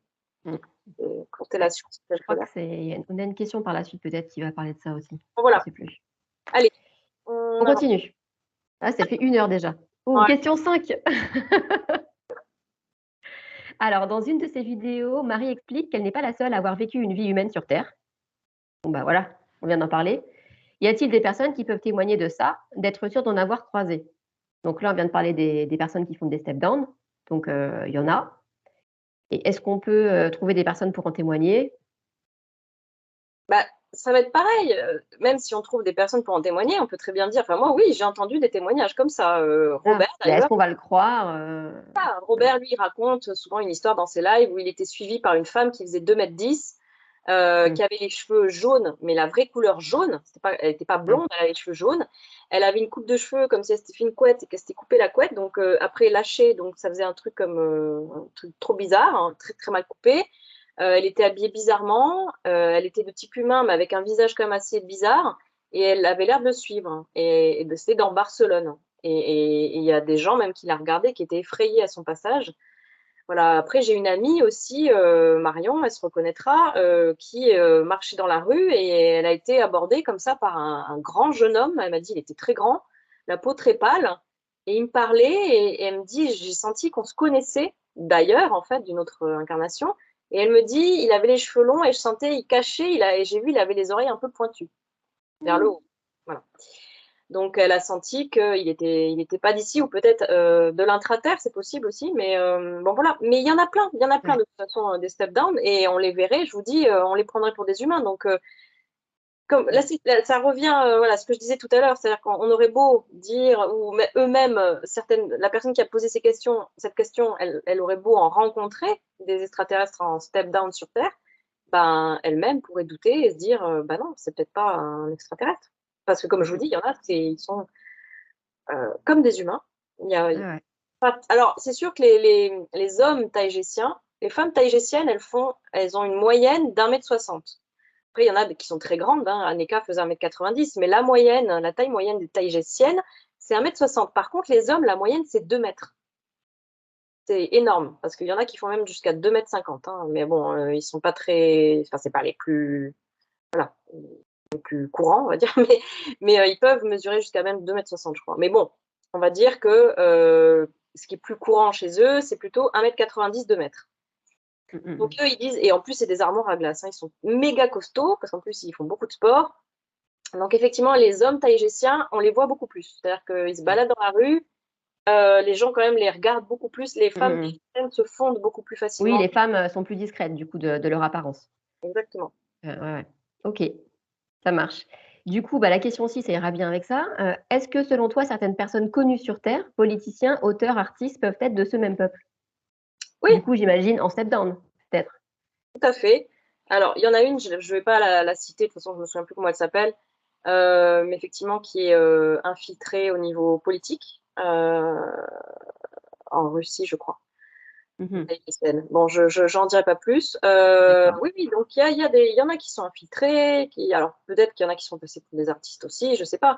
Ça dépend aussi de leur mission. Il y en a qui sont juste venus expérimenter, tout simplement, comme les Ouais. Starseeds, hein, on vient sur Terre pour expérimenter, sauf qu'eux, ils viennent directement dans leur corps d'extraterrestre, ils viennent pas en tant qu'âme, désincarnés, en s'incarnant dans un corps humain, ils viennent directement en tant qu'eux-mêmes. Ils arrivent avec leur vaisseau, ils descendent du vaisseau, le vaisseau repart et hop, voilà. Et ils ont créé des faux papiers, ils ont un appartement qui les attend, une maison, enfin voilà, ils s'insèrent dans la société, ils se créent une famille humaine, voilà, tout est préparé pour que. Ah! Alors justement, tiens, il y a la question d'après. Y a-t-il eu des enfants nés d'une union entre Taïgésiens svarouniennes avec des terriens? Oui, alors, ouais, alors attends, juste, j'ai terminé la question précédente ou pas? Parce que je Bon, sais. tu disais qu'ils se construisaient Ouais, des familles. Donc du coup, j'ai rebondi parce que là, on parlait de faire des enfants. Donc d'accord. Ok, ok. c'était des politiciens. La question d'avant, c'est est-ce qu'il y a des artistes ou des Ah, oui, voilà. politiciens? Voilà. Voilà, donc il y en a qui viennent juste pour expérimenter, pour eux-mêmes, et puis il y en Ouais, a effectivement qui viennent plus en mission ouais, ouais. d'infiltration, et oui, je pense qu'il y en a. Mais vous dire qui, bon, après, il y en a eu dans le passé, hein, j'en ai parlé aussi dans une publication. Euh, voilà, il y a des Tahitiens qui se sont infiltrés. Euh, notamment dans le gouvernement américain. Il y en a il y a des taïgésiennes qui se sont infiltrées chez les nazis dans les années 30, Ah 1930. oui, ça, j'avais vu ça. Ouais.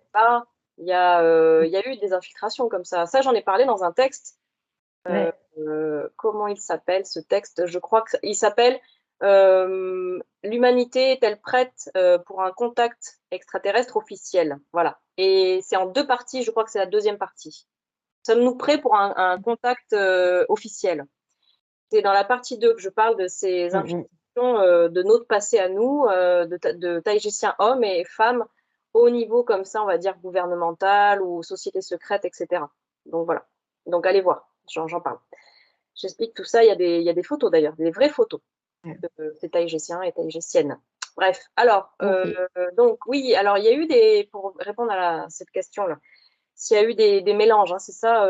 Bah, en fait, en gros, la question, c'est est-ce qu'on est compatible? Est-ce qu'un humain pourrait aller se reproduire avec un taïgétien, par exemple? Non, déjà, on n'est pas compatible, Ouais. notre ADN n'est pas compatible, même si on a les mêmes ancêtres lyriens, parce que Ouais. l'humain, tous les humains, leurs ancêtres, c'est des lyriens, donc qui sont arrivés sur Terre il y a 40 000 ans. Ça, j'en ai beaucoup parlé dans mes textes. Allez voir mon canal Telegram, je vous y encourage, ou svarou.org, hein, pour ceux qui parlent anglais et espagnol, vous avez toutes les informations là-bas. Mais en tout cas, ces lyriens, ce groupe de lyriens qui est arrivé sur Terre il y a 40 000 ans, ce sont nos ancêtres à tous, hein, tous les humains, absolument tous, même ceux de type asiatique, noir, arabe, etc. Tous, on est descendants des Lyriens, donc des extraterrestres lyriens. Et les Pléiadiens, c'est la même chose, ils sont descendants des Lyriens. Donc nous avons ces ancêtres communs. Malgré tout, nous ne sommes pas compatibles génétiquement. En plus, notre ADN humain, on n'a que 2 brins, parce qu'en plus, il y a eu, avec le contrôle mental sur Terre, notre ADN s'est énormément limité, puisque l'ADN est le reflet de la conscience.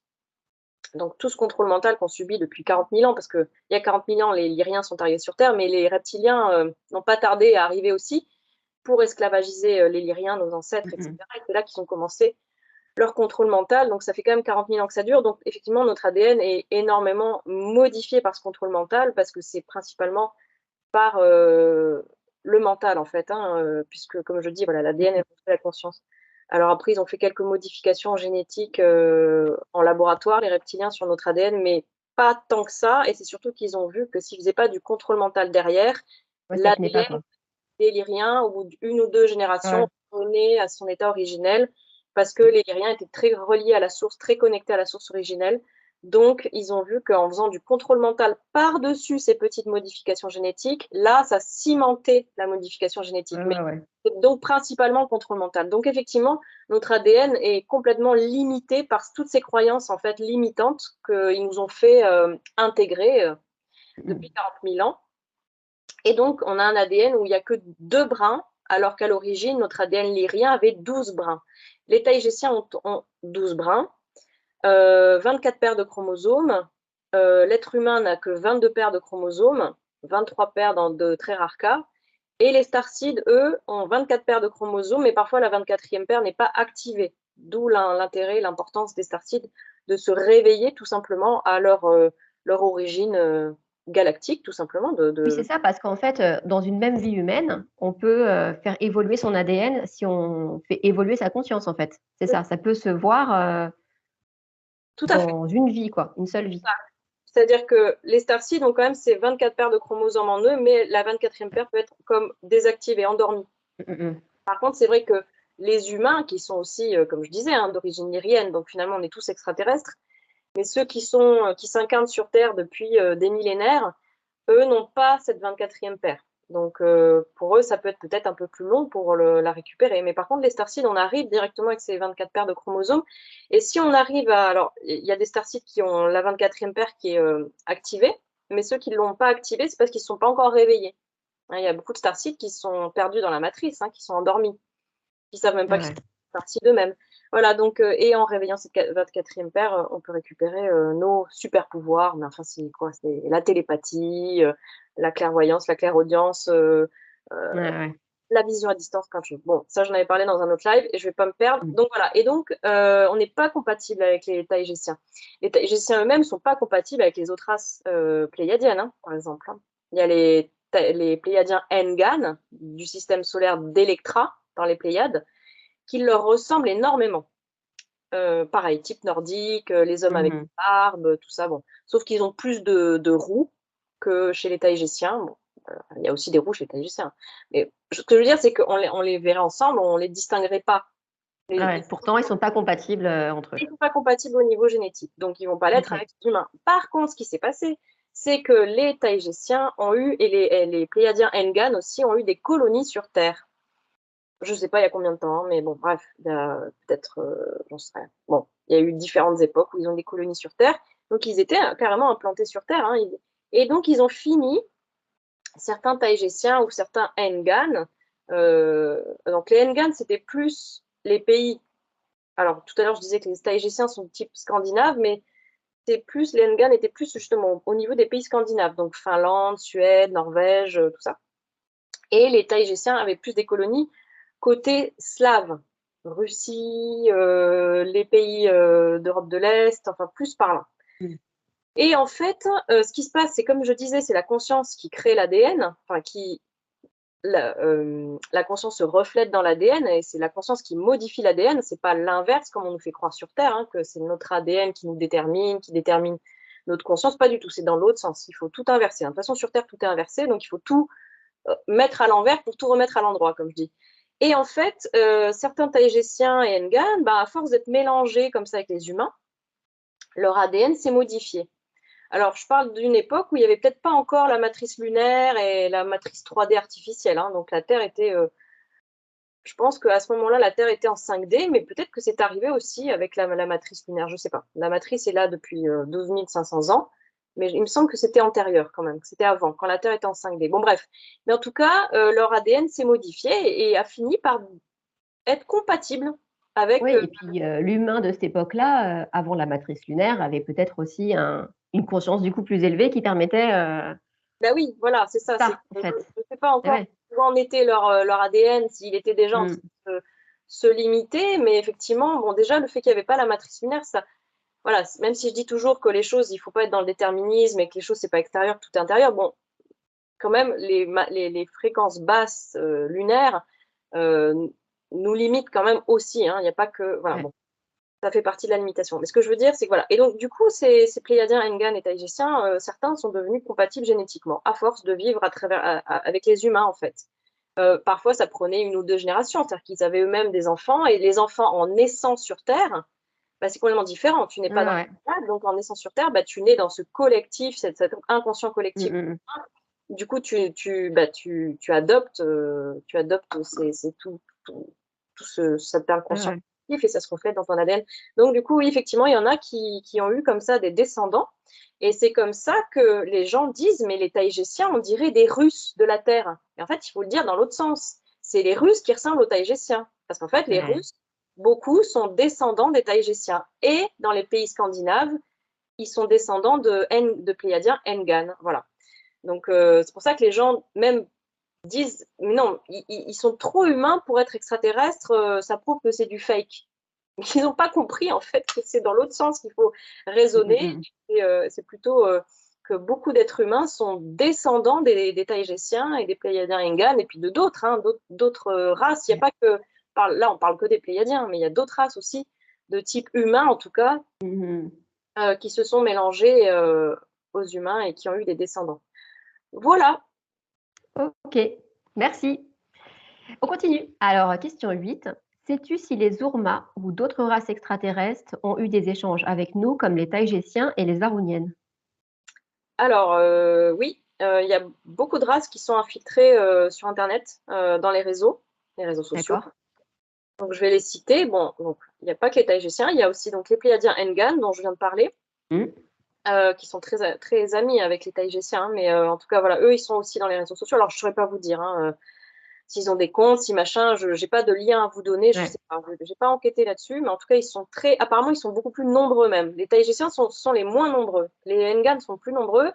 Il y a aussi, donc ensuite, il y a les Solaciens, Pléiadiens Solaciens. Alors eux, c'est typiquement ceux qu'on représente dans le New Age, très blonds, les cheveux presque platine, limite blancs, tellement ils sont blonds. Les hommes sont imberbes, ils n'ont pas de barbe. Pour le coup, ils ne ressemblent pas du tout aux Taïgésiens ou aux Ngan. Hein, ils n'ont pas ce côté viking, ils n'ont pas de barbe. Ils sont plus androgynes physiquement, les hommes. Et ils ont ce côté très, très pâle de peau, très blond, limite albinos, quoi. C'est vraiment... et donc, c'est eux qu'on représente toujours dans le New Age. Donc, eux, c'est les Pléiadiens solaciens. Voilà. Et eux sont infiltrés aussi beaucoup dans les réseaux, sur Internet. Ils communiquent avec des humains, hein, de cette façon. Et ensuite, il y a aussi la race Sassani. Alors, les Sassani, c'est des hybrides petits gris humains. Ah oui, Voilà. ça dit quelque chose. Très Ouais. positifs, qui font partie de la Fédération Galactique et qui ont beaucoup de starsites sur Terre. Donc, eux aussi sont beaucoup dans les réseaux. Les Urma, à un moment donné, Rour, le roi des Urma, Rour, qui est dans Rour de Avalon, la planète Avalon, dans la constellation de la Lyre. C'est de là que viennent les Urma, mais après ils sont un peu partout dans la galaxie, ils ont des colonies un peu partout. Le roi Rour est dans un vaisseau en orbite terrestre avec des milliers d'Urma à bord de ce vaisseau, c'est un énorme vaisseau. Lui, il est très très présent pour la Terre, pour aider les Starseeds. Il y a beaucoup de Starseeds Urma en plus, moi j'en fais partie, voilà, sur Terre. Donc lui aide énormément depuis l'orbite terrestre avec les Taïgésiens. Ils sont très très amis avec les Taïgésiens. Et lui, à un moment donné, avait envie, oui, effectivement, de communiquer même avec Robert Egossia. Le roi Urma a failli communiquer avec eux. Je trouve ça génial. Ouais, c'est clair. C'est compliqué pour eux parce qu'ils ont, déjà, bon, ils ont des mains qui sont à la fois des mains félines et humaines. C'est pas du tout des mains humaines. Ce que je veux dire, ils ont le pouce, comment on appelle ça, là, préhensile. Opposable. Le Ouais, pouce opposable. C'est pas ça, non? ouais, c'est ça, opposé. Ouais. Bon, Ouais. bref, voilà, excusez-nous. Oui, voilà, quoi. Ils ont la main qui fonctionne comme nous, quoi. Ils Voilà, peuvent bon, attraper des trucs. c'est quand même des pattes félines, mais pas comme des pattes félines Ouais. de la Terre. C'est un espèce bon, c'est assez unique, mais dans le sens, du coup, ils peuvent tout faire avec les mains. Ils sont pas du tout maladroits. Ils sont pas là avec leurs grosses pattes à faire Ouais. tomber les objets, pas du tout. Ils ont une société très avancée, une civilisation très avancée. Ils ont plein de choses. Ils manient toutes sortes d'objets. Par contre, ils ont des très longues griffes, aussi longues que des doigts, des longs doigts, quoi, on va dire, d'humains. Et je sais, alors si, je crois qu'ils peuvent les rentrer quand même, les griffes. Mais par contre, voilà, c'est compliqué pour eux parce que en fait, les Taïgésiens passent par, ils utilisent nos ordinateurs à nous, qui vont répliquer, mais ils sont obligés de passer par notre type d'ordinateur à nous pour communiquer avec Robert Gossien, donc avec un clavier, tout bête, parce que s'ils utilisaient leurs propres ordinateurs holographiques, quantiques, d'une puissance absolue, enfin une puissance Ouais. absolue, une puissance incroyable, ça pourrait même faire péter notre Internet, puisqu'ils passent par notre Internet. Et puis en plus, ils seraient décalés par rapport à Robert et Gossia, qui eux sont obligés de taper au clavier, donc ils veulent se mettre au même niveau qu'eux et pas être supérieurs et par exemple écrire juste par Ouais. télépathie avec l'ordinateur qui lit dans leur tête et tout s'écrit automatiquement. Bah non, les pauvres Robert et Gossia en face, ils vont galérer et ça, ils sont vraiment ils ont beaucoup d'éthique, hein, les Taïgésiens, donc ils veulent surtout pas, ils veulent être au même niveau. Donc ils ont des ordinateurs humains qu'ils ont répliqués ou qui sont allés acheter sur Terre dans des magasins. Mais du coup, ils voient quand même que c'est très nocif, hein, pour eux, donc ils se protègent beaucoup avec des lunettes, etc., anti-radiation, machin. Aneka avait la vue qui avait énormément baissé à force de communiquer voilà, par Internet, d'être toute la journée sur l'ordinateur.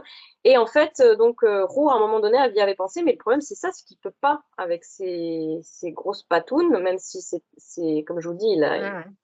mais il ne peut pas taper au clavier. Donc, ils avaient pensé à un autre système, du coup, qui passe, ben voilà, par exemple, comme je disais, que l'ordinateur lit dans la pensée ou par la voix, ça peut être aussi, et Oui. que ça s'écrive.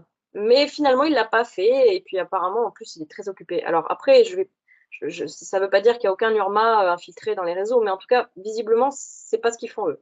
Enfin, ils Ouais, sont en tout pas cas, pas à ta connaissance, quoi, déjà en plus. et c'est pas dans les races qu'ont cité les Ouais, ouais. Taïgésiens. Justement, ils leur ont demandé qui est dans les réseaux sociaux sur Mm. Internet parmi les races extraterrestres. Ils n'ont pas cité les Urma. Voilà. Ok. Ok, très bien. Bon, ben, je pense que la deuxième question, on va bien aller avec. Pourquoi les membres du vaisseau Toleka n'entrent pas en communication avec des personnes d'autres nations, s'exprimant dans d'autres langues que l'anglais et l'espagnol? Surtout maintenant qu'ils sont suivis par de plus en plus de personnes, cela permettrait de toucher plus de monde si les échanges s'effectuaient dans d'autres langues. J'imagine que cela serait peut-être une charge de travail supplémentaire trop lourde pour les Taïgésiens. Je te verrais bien dans ce rôle de contacter pour les personnes francophones. Déjà, moi, j'adorerais être contactée par eux, hein, même si voilà, j'ai ces liens comme ça avec Yazi, par télépathie, etc. J'adorerais vivre ce que vivent Robert et Gossiat, pouvoir communiquer avec eux par chat, par Internet, etc. Ça serait génial. Ouais. Peut-être que ça arrivera un jour, mais pour l'instant, visiblement, mon rôle à moi, c'est de traduire, voilà, de traduire depuis l'espagnol ou l'anglais. Alors, pourquoi ils n'ont pas choisi de contacter français? Je n'en sais rien. Moi, j'ai l'impression que c'est aussi tactique, c'est-à-dire qu'ils ont choisi les deux langues les plus répandues sur Terre, et c'est l'anglais et l'espagnol. Euh, Quoique le français, quand même, avec le Québec, etc., enfin la Belgique, la Suisse, mais c'est vrai qu'il y a beaucoup aussi de personnes francophones dans le monde, donc je sais pas. Alors ça, par contre, j'ai pas l'information, et ça n'a pas été expliqué par... Enfin, Gaussian n'en a jamais parlé, Robert non plus, donc je sais pas pourquoi. Ils n'ont pas choisi de contacter français, mais voilà. Ok. C'est vrai que ça serait bien qu'ils communiquent directement en français, mais alors, moi, s'ils communiquent avec moi, je pourrais plus faire les traductions. Donc, je publierai des informations nouvelles, en fait, mais je ne pourrais plus traduire les informations de Gosset et Robert. Donc, après, En fait, ils te contacteront quand tu auras tout traduit. C'est pour ça. C'est pour ça qu'il faut se dépêcher de faire le site. Comme ça, après, tu sais qu'ils peuvent. Après, tu postules. Voilà. Une fois que tu as tout mis à plat, c'est bon. C'est bon. Et Louise, elle a fait le job, on peut y aller. et en même temps, c'est sans fin, puisque Gosset et Robert continuent tout le temps de faire des vidéos, Ouais. et moi, je suis hyper en retard dans les traductions. Donc, bon, Mm. voilà, bon, bref. Non, mais peut-être que ta mission est autre et que voilà, c'est tout. Oui, voilà, moi, j'ai dû dire, bon, bah, écoutez, si vous faites, vous contactez au Bon, cas bah, je veux bien, je traduirai, ok, c'est bon, c'est moi qui vais le allez, faire. Allez, allez, je vais faire la traductrice. Allez, je vais être bonne à l'école mm, en langue, et je vais bien bosser l'espagnol, voilà, et puis je vais vivre en Espagne, et puis comme ça, je vais bien traduire. Voilà. voilà, parfait. Ça roule. Allez, on continue. Que peux-tu nous dire sur les Agartiens, ou peuple de l'intra-terre, vont-ils se manifester et se montrer à nous? Alors, les Agarthiens, je crois qu'on dit comme ça, hein, je ne sais pas s'il y en a qui disent Ouais, Agarthiens, mais en tout cas, ça s'écrit avec un T, Agarthien, donc ouais, de Agartha, donc ouais. l'intra-terre. Il y a aussi les Vulcains, qui vivent aussi en intra-terre.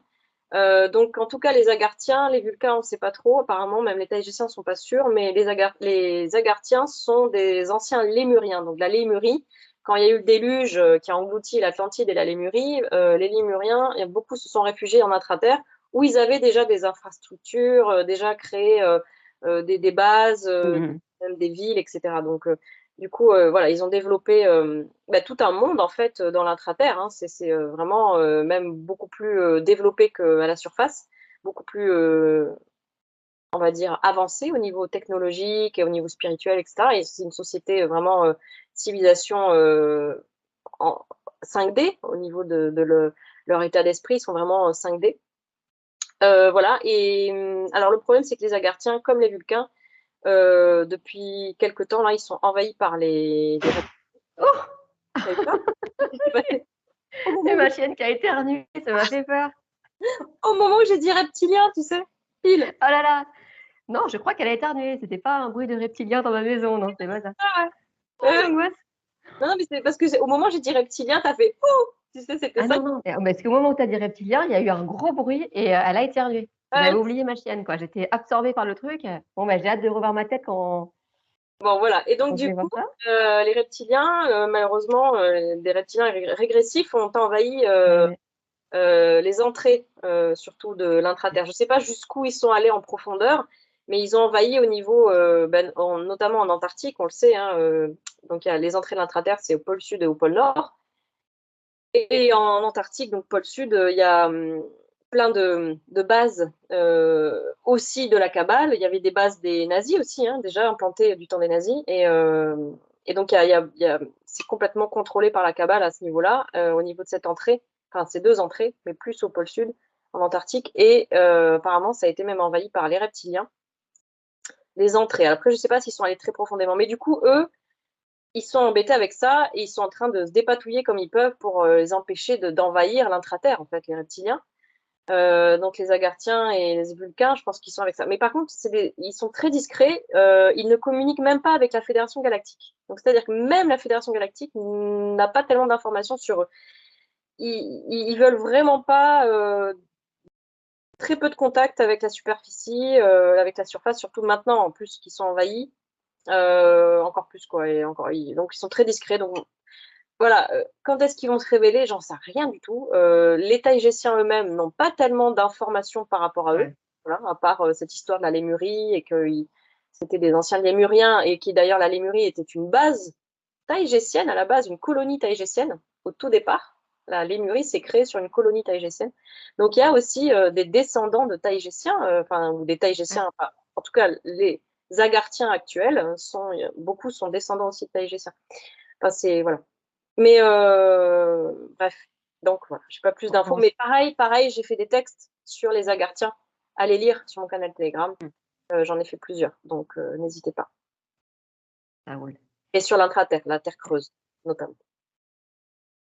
Ok, allez, on continue. Donc, question 11. Y a-t-il des civilisations, peuples extraterrestres de type noir afro?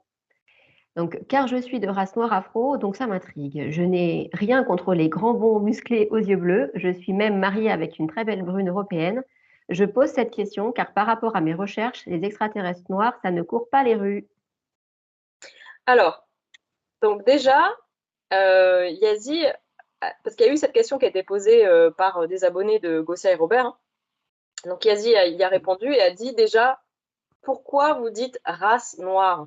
En fait, sur Terre, il n'y a que la race humaine. Il n'y a pas la race noire, la race asiatique, la race arabe, tout ça, non. Il n'y a qu'une seule race, c'est la race humaine. Et on est tous, comme je l'ai dit, descendants des Lyriens. Donc déjà, je trouve ça presque dommage, j'ai envie de dire, qu'une personne elle-même noire dise qu'elle est de race noire, alors que, voilà, le problème, c'est que ces personnes souvent rencontrent des problèmes souffrent de problèmes de racisme. Donc, je trouve ça peut-être, je sais pas, hein, je me permets, mais je trouve ça important qu'eux-mêmes ne se sentent pas appartenir à une race à part, une race noire ou une race afro-africaine, je sais pas quoi. Enfin, je veux dire, voilà. Donc, Yazi, elle était agacée aussi. J'ai lu quelque chose là-dessus où elle était agacée par ça en disant, mais arrêtez de dire la race noire, la race asiatique, etc. Vous êtes une seule et même race. Il n'y a qu'une seule race sur Terre.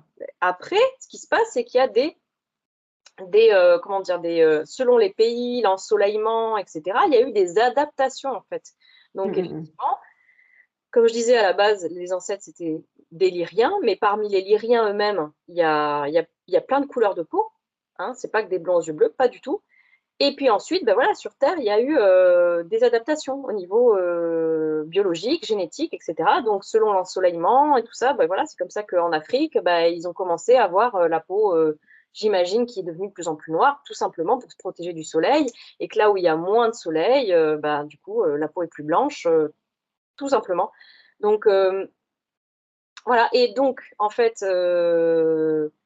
ça, c'est ce qui s'est passé sur Terre. Donc, et en fait, ben, les Noirs, apparemment, il y en a pas que sur Terre, il y en a partout, il y en a plein. Il y a plein de races extraterrestres noires. C'est juste que là, ben, du coup, c'est les Taïgésiens qui communiquent et ben, voilà, ils sont bleus aux yeux bleus. Et puis le problème, voilà, comme je disais, il y a le New Age qui en rajoute une couche, j'ai envie de dire, avec toujours leur blond aux yeux bleus, là, complètement éthérés, avec des grands yeux comme ça. Ils n'ont pas l'air très humains d'ailleurs. Bon, voilà, type androgyne, etc., où ils se basent beaucoup, comme j'ai dit, sur les Pléiadiens soulaciens.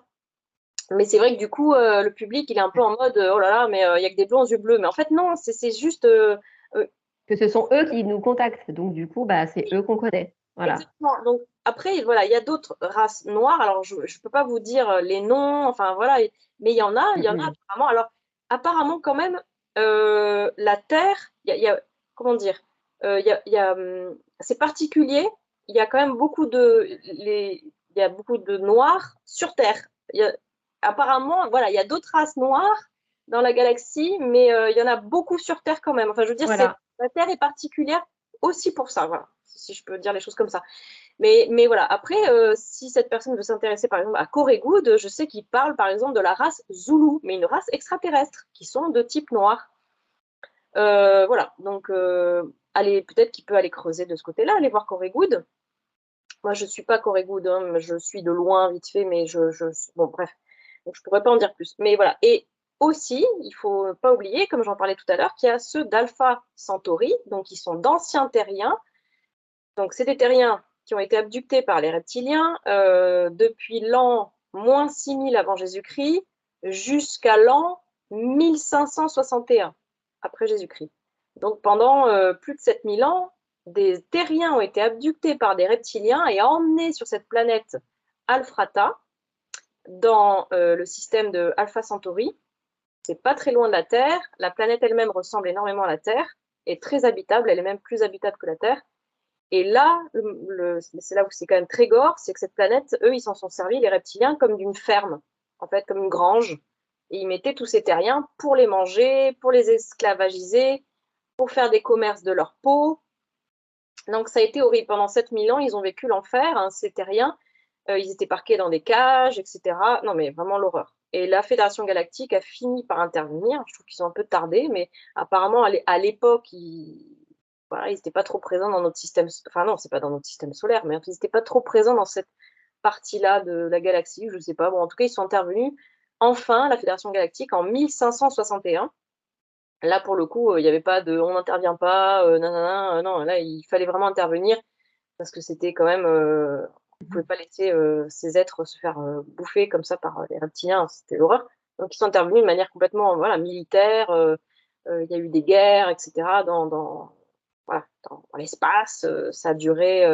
La libération totale, je crois que ça a pris quand même 10 ans, même s'ils les ont libérés tout de suite. Mais je veux dire, je crois que ça a pris 10 ans pour vraiment tout nettoyer à ce niveau-là, être sûr qu'il n'y avait plus d'aller-retour entre la Terre et Alphrata, parce que c'est ça aussi. Donc, c'est comme ça que ces guerres se sont vues aussi dans le ciel de la Terre. Il y a une gravure, je crois que ça s'appelle la gravure de Nuremberg, qui a été, voilà, qui montre tous ces vaisseaux dans le ciel en train de faire cette bataille. Et puis ils croyaient que c'était Dieu qui était en colère. Ils se sont réveillés un matin à Nuremberg. Ils ont vu ça dans le ciel. Ils ont complètement halluciné en 1561. Et il y a 2 gravures comme ça qui représentent. Voilà, donc parce qu'ils sont venus jusque dans en orbite terrestre, la Fédération Galactique, pour vraiment aller tout nettoyer, être sûr qu'il n'y avait plus de reptiliens qui continuaient de faire ces allers-retours entre les 2 planètes pour amener les terriens là-bas. Donc en fait, ces terriens, du coup, on les appelle maintenant les Alphraciens ou les Centauriens de Alpha Centauri. On peut dire Alphraciens ou Centauriens. Et en fait, eux, bah, c'est d'anciens terriens. Et en fait, à force de se mélanger entre eux, ils sont plutôt, voilà, comme je disais tout à l'heure, de type métis, plutôt Amérique latine.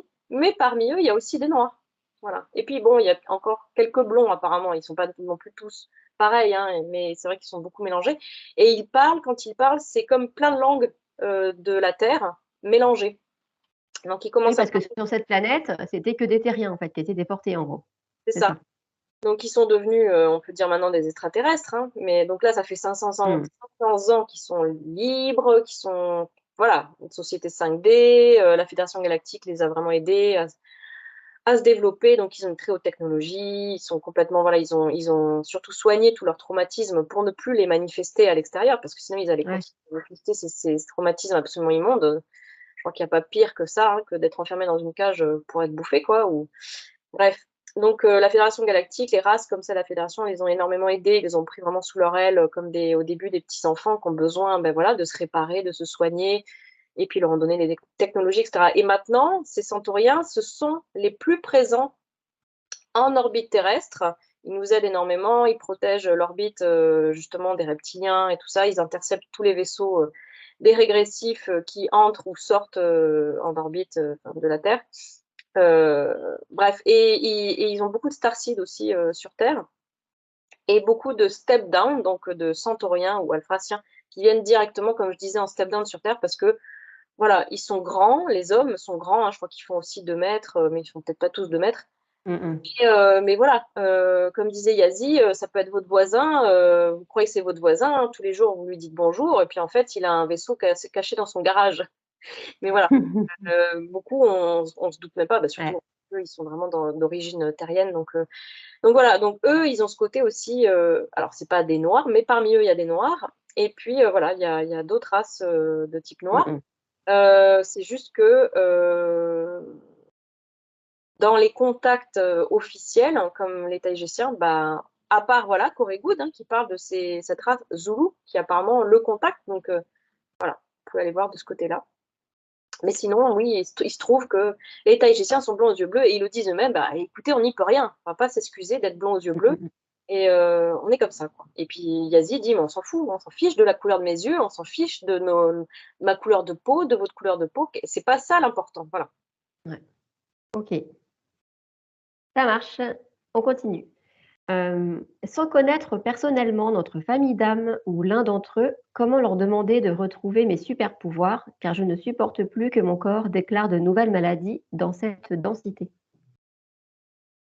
Ah bah, on va y revenir, je vais revenir à ce que je disais, tout à l'heure et ce que je dis souvent, c'est un travail intérieur, en fait, hein. C'est pas on peut pas être activé dans ses super pouvoirs par l'extérieur, ça, c'est pas Ouais, possible. Donc comme je disais, l'ADN, c'est le reflet de la conscience, mais de sa conscience à soi, donc c'est un travail intérieur. Moi, je conseille à cette personne de faire, du travail sur elle. ouais. Et les tahitiens le conseillent énormément aussi, hein. Ils appellent ça, le travail sur ses parts d'ombre, donc voilà, aller travailler ses parts d'ombre, ses blessures de cette vie-là, mais de d'autres vies aussi, parce qu'on trimballe tout comme des casseroles. Tout ce qu'on n'a pas réglé dans d'autres vies, on se le trimballe, dans cette Mmh. vie-là. Donc les super pouvoirs, ça s'active pas comme ça aussi c'est très, new age de dire: «Ils vont nous activer l'ADN, notre ADN va devenir cristallin. Oh, on va recevoir des super rayons cosmiques, oh, il y a une tempête solaire, un flash solaire, on va tous avoir l'ADN cristallin d'un coup comme ça, pouf et puis d'un coup on va tous avoir 12 brins». Non, non, ça c'est excusez-moi, mais Mmh. c'est des conneries, c'est des trucs new age, très déterministes, qui nous maintiennent dans l'infantilisation, dans l'attente, la passivité. Et en fait, du coup, on va pas voir à l'intérieur de soi, on fait aucun travail sur soi, on est juste à attendre. Ah, l'événement galactique, machin, et notre Mmh. ADN, on va récupérer nos 12 brins. Non, non, c'est un travail à faire sur soi. Et comme je disais, notre ADN est le reflet de notre conscience. Donc chacun a un ADN différent aussi, hein. Mmh. Même s'il y a un ADN par collectif, on va dire, par peuple. Voilà, il y a aussi chacun, on n'a pas tous le même ADN, Ouais. pas du tout. Donc cette personne, bah, je lui conseille de travailler sur ses blessures, en fait, de faire un travail thérapeutique et c'est là que son ADN va pouvoir se modifier et qu'elle pourra récupérer ses super pouvoirs. Mais les super pouvoirs, c'est quoi? C'est juste récupérer, en fait, ce qu'on est à la base, hein, C'est ça, c'est juste retrouver son intégrité, mais c'est pas ça, mais c'est se retrouver soi et enlever tout en fait, c'est tous ces programmes qu'on a et auxquels on croit, en fait, finalement. Si on brise pas tout ça, on n'y arrivera pas. c'est ça, toutes ces Ouais, croyances c'est limitantes. ça, Et la c'est personne ça. doit travailler aussi là-dessus beaucoup. C'est-à-dire qu'à Ouais. chaque fois qu'on a un traumatisme, on a une croyance ou plusieurs croyances limitantes qui Mmh. s'impriment avec le traumatisme. Donc vraiment faire un travail là-dessus, de à chaque fois déprogrammer ces croyances limitantes: «Je ne peux pas, je ne dois pas, je ne mérite pas» ou «La vie est comme ci, le monde est comme ça» et ou «Les hommes sont comme ci, les femmes sont comme ça» ou voilà et tout ce qui nous limite en fait. Donc et tout ce qui nous limite en général, ça vient d'un traumatisme, ça vient d'une souffrance qui n'a pas été guérie. Donc dès Mmh, qu'on mmh guérit mh. une souffrance, un traumatisme, on se libère d'une croyance limitante. Plus on se libère de croyances limitantes, plus notre ADN s'expanse et plus on peut récupérer nos super pouvoirs. Mais c'est voilà, c'est un travail Ouais. avant intérieur qui va vers l'extérieur, mais ça ne va jamais venir de l'extérieur vers notre intérieur. Ça, c'est des conneries. Il faut arrêter de Ouais. faire ce truc-là. Voilà, D'où la phrase: «Sois le changement que tu veux voir dans le monde». c'est ça. Voilà, Il faut cette être phrase dit tout, quoi. le changement que l'on veut voir à l'extérieur, il faut l'incarner soi-même, mais dans le sens Exactement. aller au fond de soi et guérir Ouais. tout ce qu'il y a à guérir au fond de soi. Avant de vouloir guérir le monde, il faut se guérir soi et là, le monde pourrait être guéri. Si tout le monde faisait ce travail, le monde serait guéri. Mais le problème, c'est qu'il y en a beaucoup qui ne font pas ce travail et qui attendent encore que ça vienne de l'extérieur ou qui attendent que le monde soit guéri pour aller bien ou Ouais, c'est parce qu'on nous maintient dans ce rôle de victime aussi. C'est-à-dire que tant qu'on a l'impression qu'on a le pouvoir sur rien, on attend qu'on vienne nous délivrer, mais en fait, il y a que nous qui pouvons nous délivrer. Mais ça, c'est pareil, il faut le comprendre, mais ça se comprend pas comme ça se pratique. exactement. Ouais. Allez, on continue.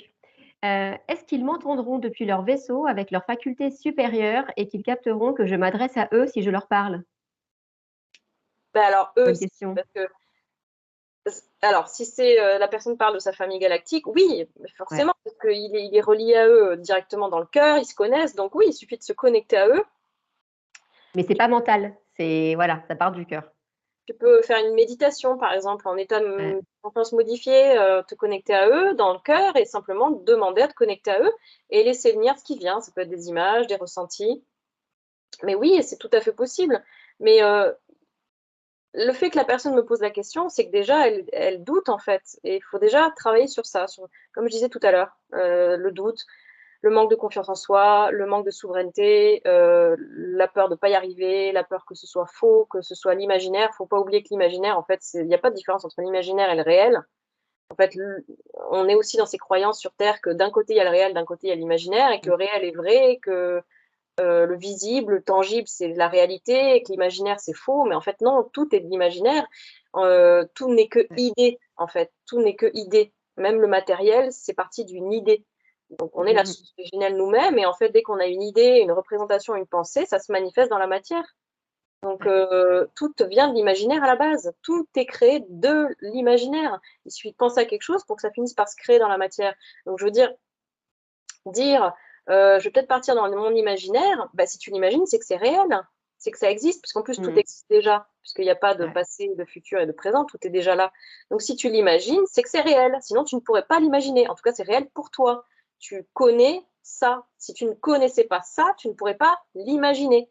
Donc, il faut aussi arrêter de toujours avoir cette peur d'imaginer et du coup que ce soit pas réel. Il faut arrêter avec toutes ces croyances limitantes. Voilà. Alors après, comme je disais, effectivement, on peut mettre notre ego, comme dans les canalisations, c'est-à-dire mélanger notre ego et finalement, ça peut être effectivement distorsionné par nos... Alors quand je parle de l'ego, les gens pensent tout de suite orgueil, fierté. Non, non, non, non. Il faut vraiment sortir de cette définition très limitée de l'ego. L'ego, c'est simplement le personnage, c'est là aussi nos croyances, mais ça peut être nos peurs aussi, ou ça peut être quand on dit prendre ses désirs pour des réalités. Par exemple, effectivement, mais aller voir derrière, pourquoi on prend ses désirs pour des réalités? Il y a toujours de la peur derrière, en fait. C'est parce que ça vient combler un manque. Et ce manque, il vient d'où? Il vient d'une peur, il vient d'une souffrance non guérie, etc. Donc, dès qu'on a peur comme ça d'y mettre notre ego ou notre imaginaire, on l'appelle comme on veut, ben, c'est qu'il y a quelque chose qui est pas guéri en soi, en tout cas qui n'est pas mis en lumière. Donc, toujours aller chercher à mettre en lumière ce qui nous freine dans cette connexion avec notre famille galactique, avant de faire la connexion, effectivement. Je ne sais pas si j'ai été claire là. Si, si, de toute façon, on en revient toujours au même. Il y a d'abord une introspection, un travail à faire sur soi Tout avant de est d'abord, pouvoir, c'est ça, tout faut est se d'abord. débloquer. En fait, il faut réussir à se débloquer et on ne peut pas se débloquer si on ne fait pas ce travail-là. En tout cas, personne ne le fera à notre place. Voilà. Voilà. Parfait. Allez, on continue. Question 14. Héloïse, Ce as-tu que je eu peux dire, c'est on fait que la moitié des questions, puisque on a un peu un temps imparti, surtout toi, Solène. On est obligé d'arrêter bientôt. Ce qu'on peut dire, c'est que on fera l'autre moitié des questions qui sont très intéressantes la prochaine fois. ouais, Et voilà. Et je ne ouais, poserai pas d'autres questions, je ne créerai pas de groupe sur Telegram pour poser des questions pour le prochain live. Comme j'ai ouais. dit, je compte, ah oui, ça, je n'ai pas dit là maintenant, mais je compte faire un live comme ça, la boîte à questions taïgésienne, assez régulièrement, hein, Solène. On a Ouais. peut-être, j'avais dit tous les mois, mais peut-être même un peu plus. Enfin, on verra, tu vois. Peut-être toutes les Ouais, 3 semaines. on va Ouais. voir ce qu'on peut faire, ouais. Voilà, donc la prochaine fois, on posera l'autre moitié de questions. Enfin, c'est un peu plus de la Ouais. moitié. Bref, voilà. Qu'est-ce qu'on fait? On essaie de se faire, soit on essaie de se faire le petit pavé de questions qui est un petit peu en lien tout de suite, assez rapidement ou alors, que là, j'ai tout un petit lot de questions qui est plus au niveau de l'incarnation. Est-ce qu'on l'a fait ou pas? L'incarnation? Bah, là, par exemple, cette question-là que j'allais te poser, c'est: «Héloïse, as-tu une, voire plusieurs incarnations en tant que pléiadienne de Taïgeta?» Puis D'accord. après, Euh, est-ce que tu penses que tu vas pouvoir répondre rapidement à ces questions ou pas? non, c'est pour ça. On va garder ça pour la prochaine Ouais? fois. Tu n'as pas d'autres questions où je peux répondre plus rapidement et puis peut-être plusieurs questions rapides. Tu vois ce que je veux dire? Alors, OK. C'est quoi? On va aller, sur la nourriture, rapidement? OK. Alors, les Taïgésiens sont-ils végétariens? Alors oui, les Tahitiens sont végétariens, sont même véganes. Ils ne mangent pas de gluten non plus. D'ailleurs, ils disent que le gluten est un vrai poison. Donc, ils font des gâteaux, mais par exemple, voilà, leur farine est à base d'algues. Donc ça aussi, j'en ai parlé hein, si vous voulez aller lire plus en détail, bon, je n'ai pas détaillé non plus ce qu'ils mangent, non. Mais j'ai quand même parlé, j'ai fait 3 textes sur la civilisation taïgésienne. Allez voir, il y a 3 parties. Et à un moment donné, je parle de leur alimentation. Donc voilà, en tout cas, ils ne mangent pas de gluten, ils ne mangent pas évidemment de tout ce qui est de source animale. Ils mangent des légumes et des fruits, mais chez eux, ils sont beaucoup plus nutritifs que sur Terre et beaucoup plus oxygénés. Donc ça leur donne beaucoup plus de force que chez nous. Chez nous, Ouais. si on mange que des fruits et des légumes, c'est un peu compliqué quand même. Eux, ils peuvent voilà, faire de la musculation, faire de l'athlétisme avec ce régime-là, mais parce que leurs légumes et leurs fruits sont vraiment beaucoup plus nutritifs que les nôtres. On sait que sur Terre, ça a été appauvri volontairement. Hein, les nutriments Ouais. dans les fruits et les légumes, c'est une catastrophe. Apparemment, la pomme, elle a perdu la moitié de ses nutriments en 50 ans, je crois, un truc comme ça. Enfin, je sais Ouais. plus. Bon. Ouais, ouais, Bref, j'avais entendu quelque chose comme ça, ouais, la pomme, c'est tout ce qu'on a qui nous ouais. empoisonne, évidemment, eux, ils n'ont pas tout ça, évidemment, ils n'ont pas de pesticides, ils n'ont aucun poison dans l'alimentation, donc ça n'a rien à voir. Mais en tout cas, voilà. Mais par contre, les Svaroniennes, alors, ça va rejoindre la question, parce que je sais qu'on m'a demandé aussi ce que mangeaient les Urmas. la race féline. Ouais, tu as une question sur les. Alors, elle est où cette question? Alors, je vais peut-être répondre d'abord à ça, et puis après, j'enchaînerai sur la race varunienne, qui a une petite différence avec le régime des Taïgésiens. Alors, donc on m'a demandé, je crois, c'est ça, il y a une Tu veux question. que je cherche la question ou tu veux parler du régime des Varuniennes? Parce que je crois pas qu'elle y soit cette question sur les Varuniennes. Tu peux peut-être le dire là. Non, je voudrais d'abord Euh, parler des Urmas. On m'a demandé ce qu'ils mangeaient. alors, celle des Urmas, oui, alors, c'est la suite d'une question, je pense. Pour rejoindre ma question sur les chats, est-ce qu'ils mangent sur le vaisseau? Non. Et ce qu'ils mangent sur le vaisseau, je me demande aussi du coup, qu'en est-il des Urmas? Sont-ils des félins? Non, ce sont des félins, que mangent-ils?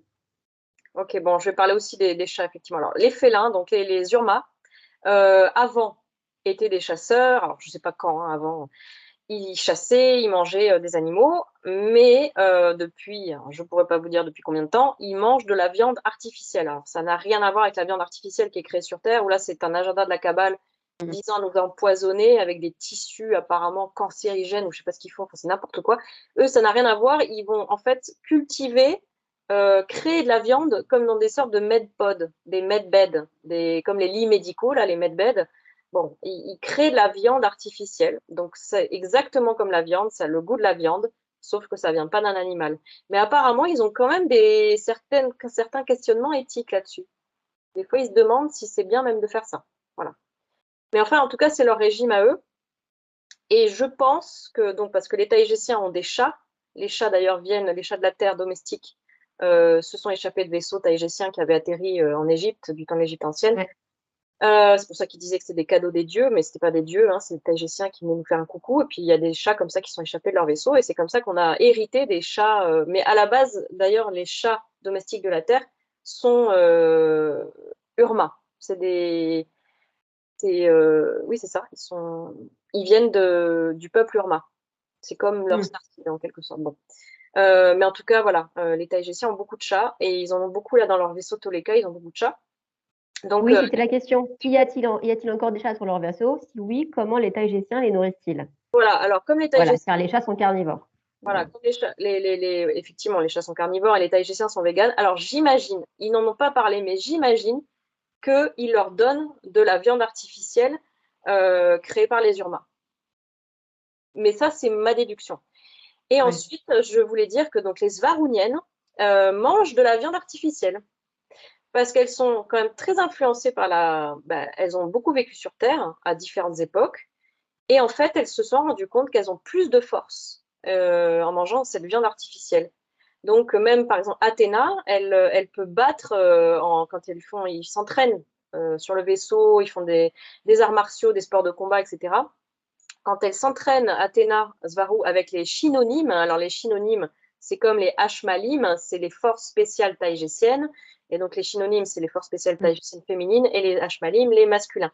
Donc on peut imaginer, déjà quand ils ne sont pas Shinonymes et Ashmalim, ils font beaucoup de sport, voilà, ils s'entraînent énormément, hommes et femmes.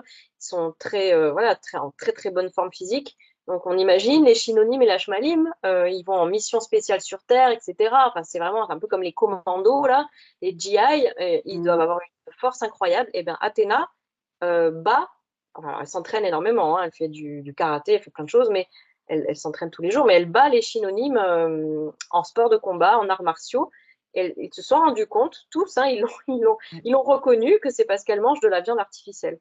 Et Yazi Svaru, pardon, Yazi en mange aussi. Et donc, c'est les Urmas qui viennent leur porter à bord du vaisseau. Et voilà. Donc, ça peut choquer, hein, mais ça vient pas d'animaux, hein, c'est de la viande cultivée artificiellement. Je sais que ça peut choquer les gens, mais voilà. Alors, déjà, il y en a qui pensent que les Taïgésiens même ne se nourrissent pas, qui mangent du Oui, prana.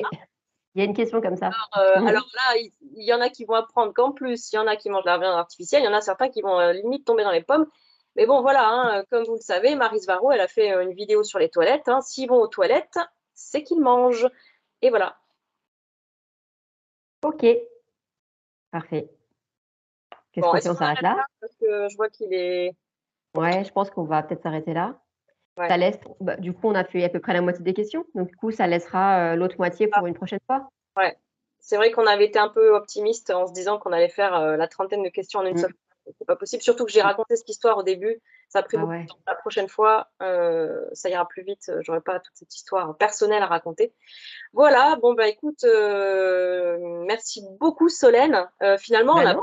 on n'a pas fait de blagues, on est resté super sérieuse, on pensait Ouais. qu'on allait rigoler, qu'on allait faire des blagues, mais il n'y avait pas trop le temps, c'est vrai qu'on était un peu en mode pour répondre aux Ouais, questions. c'est ça. On a pas trop rigolé. J'espère que les gens n'auront pas trouvé ça trop sérieux, parce que moi, c'est vrai que j'aime bien mettre de l'humour dans mes lives. Bon, bah, peut-être pour la prochaine fois. Merci beaucoup Solène, c'était top. Ben non, merci à toi. N'hésitez pas à nous dire en commentaire comment vous Ouais. avez trouvé ce duo avec Solène. Est-ce que ça vous avez apprécié Solène et est-ce que vous avez envie Mm. qu'elle revienne m'interviewer dans le Non, Solène, on n'a pas du tout aimé, on veut plus la voir. petit mettre des pouces là, Ah, qu'elle ça, nous vous mette le mettez pas, ça, s'il vous plaît, sinon je vais pleurer non, toute la non, non, soirée. non, non, non, non. Je suis sûre que tu vas avoir que des commentaires méga positifs. Bon voilà, Ouais. bon, vous n'êtes pas obligés, hein, mais bon Mm. ben en tout cas c'était top et pour ceux donc auxquels j'ai pas répondu, enfin, à qui j'ai pas répondu, ben, bref vous avez compris. Pour ceux à qui je n'ai pas répondu aux questions, ça sera pour la prochaine fois. Surtout ne pensez pas qu'on les zappe, elles ne partent pas à la poubelle. J'y réponds Ouais. la prochaine fois parce qu'en plus elles sont très intéressantes, Mm. très diverses et variées d'ailleurs. On a été Ouais. agréablement surprise avec Solène, on a trouvé, il y avait même des questions assez pointues. Voilà. Voilà, voilà. Bon, Eh ben, ben, du super. coup, on vous dit au revoir.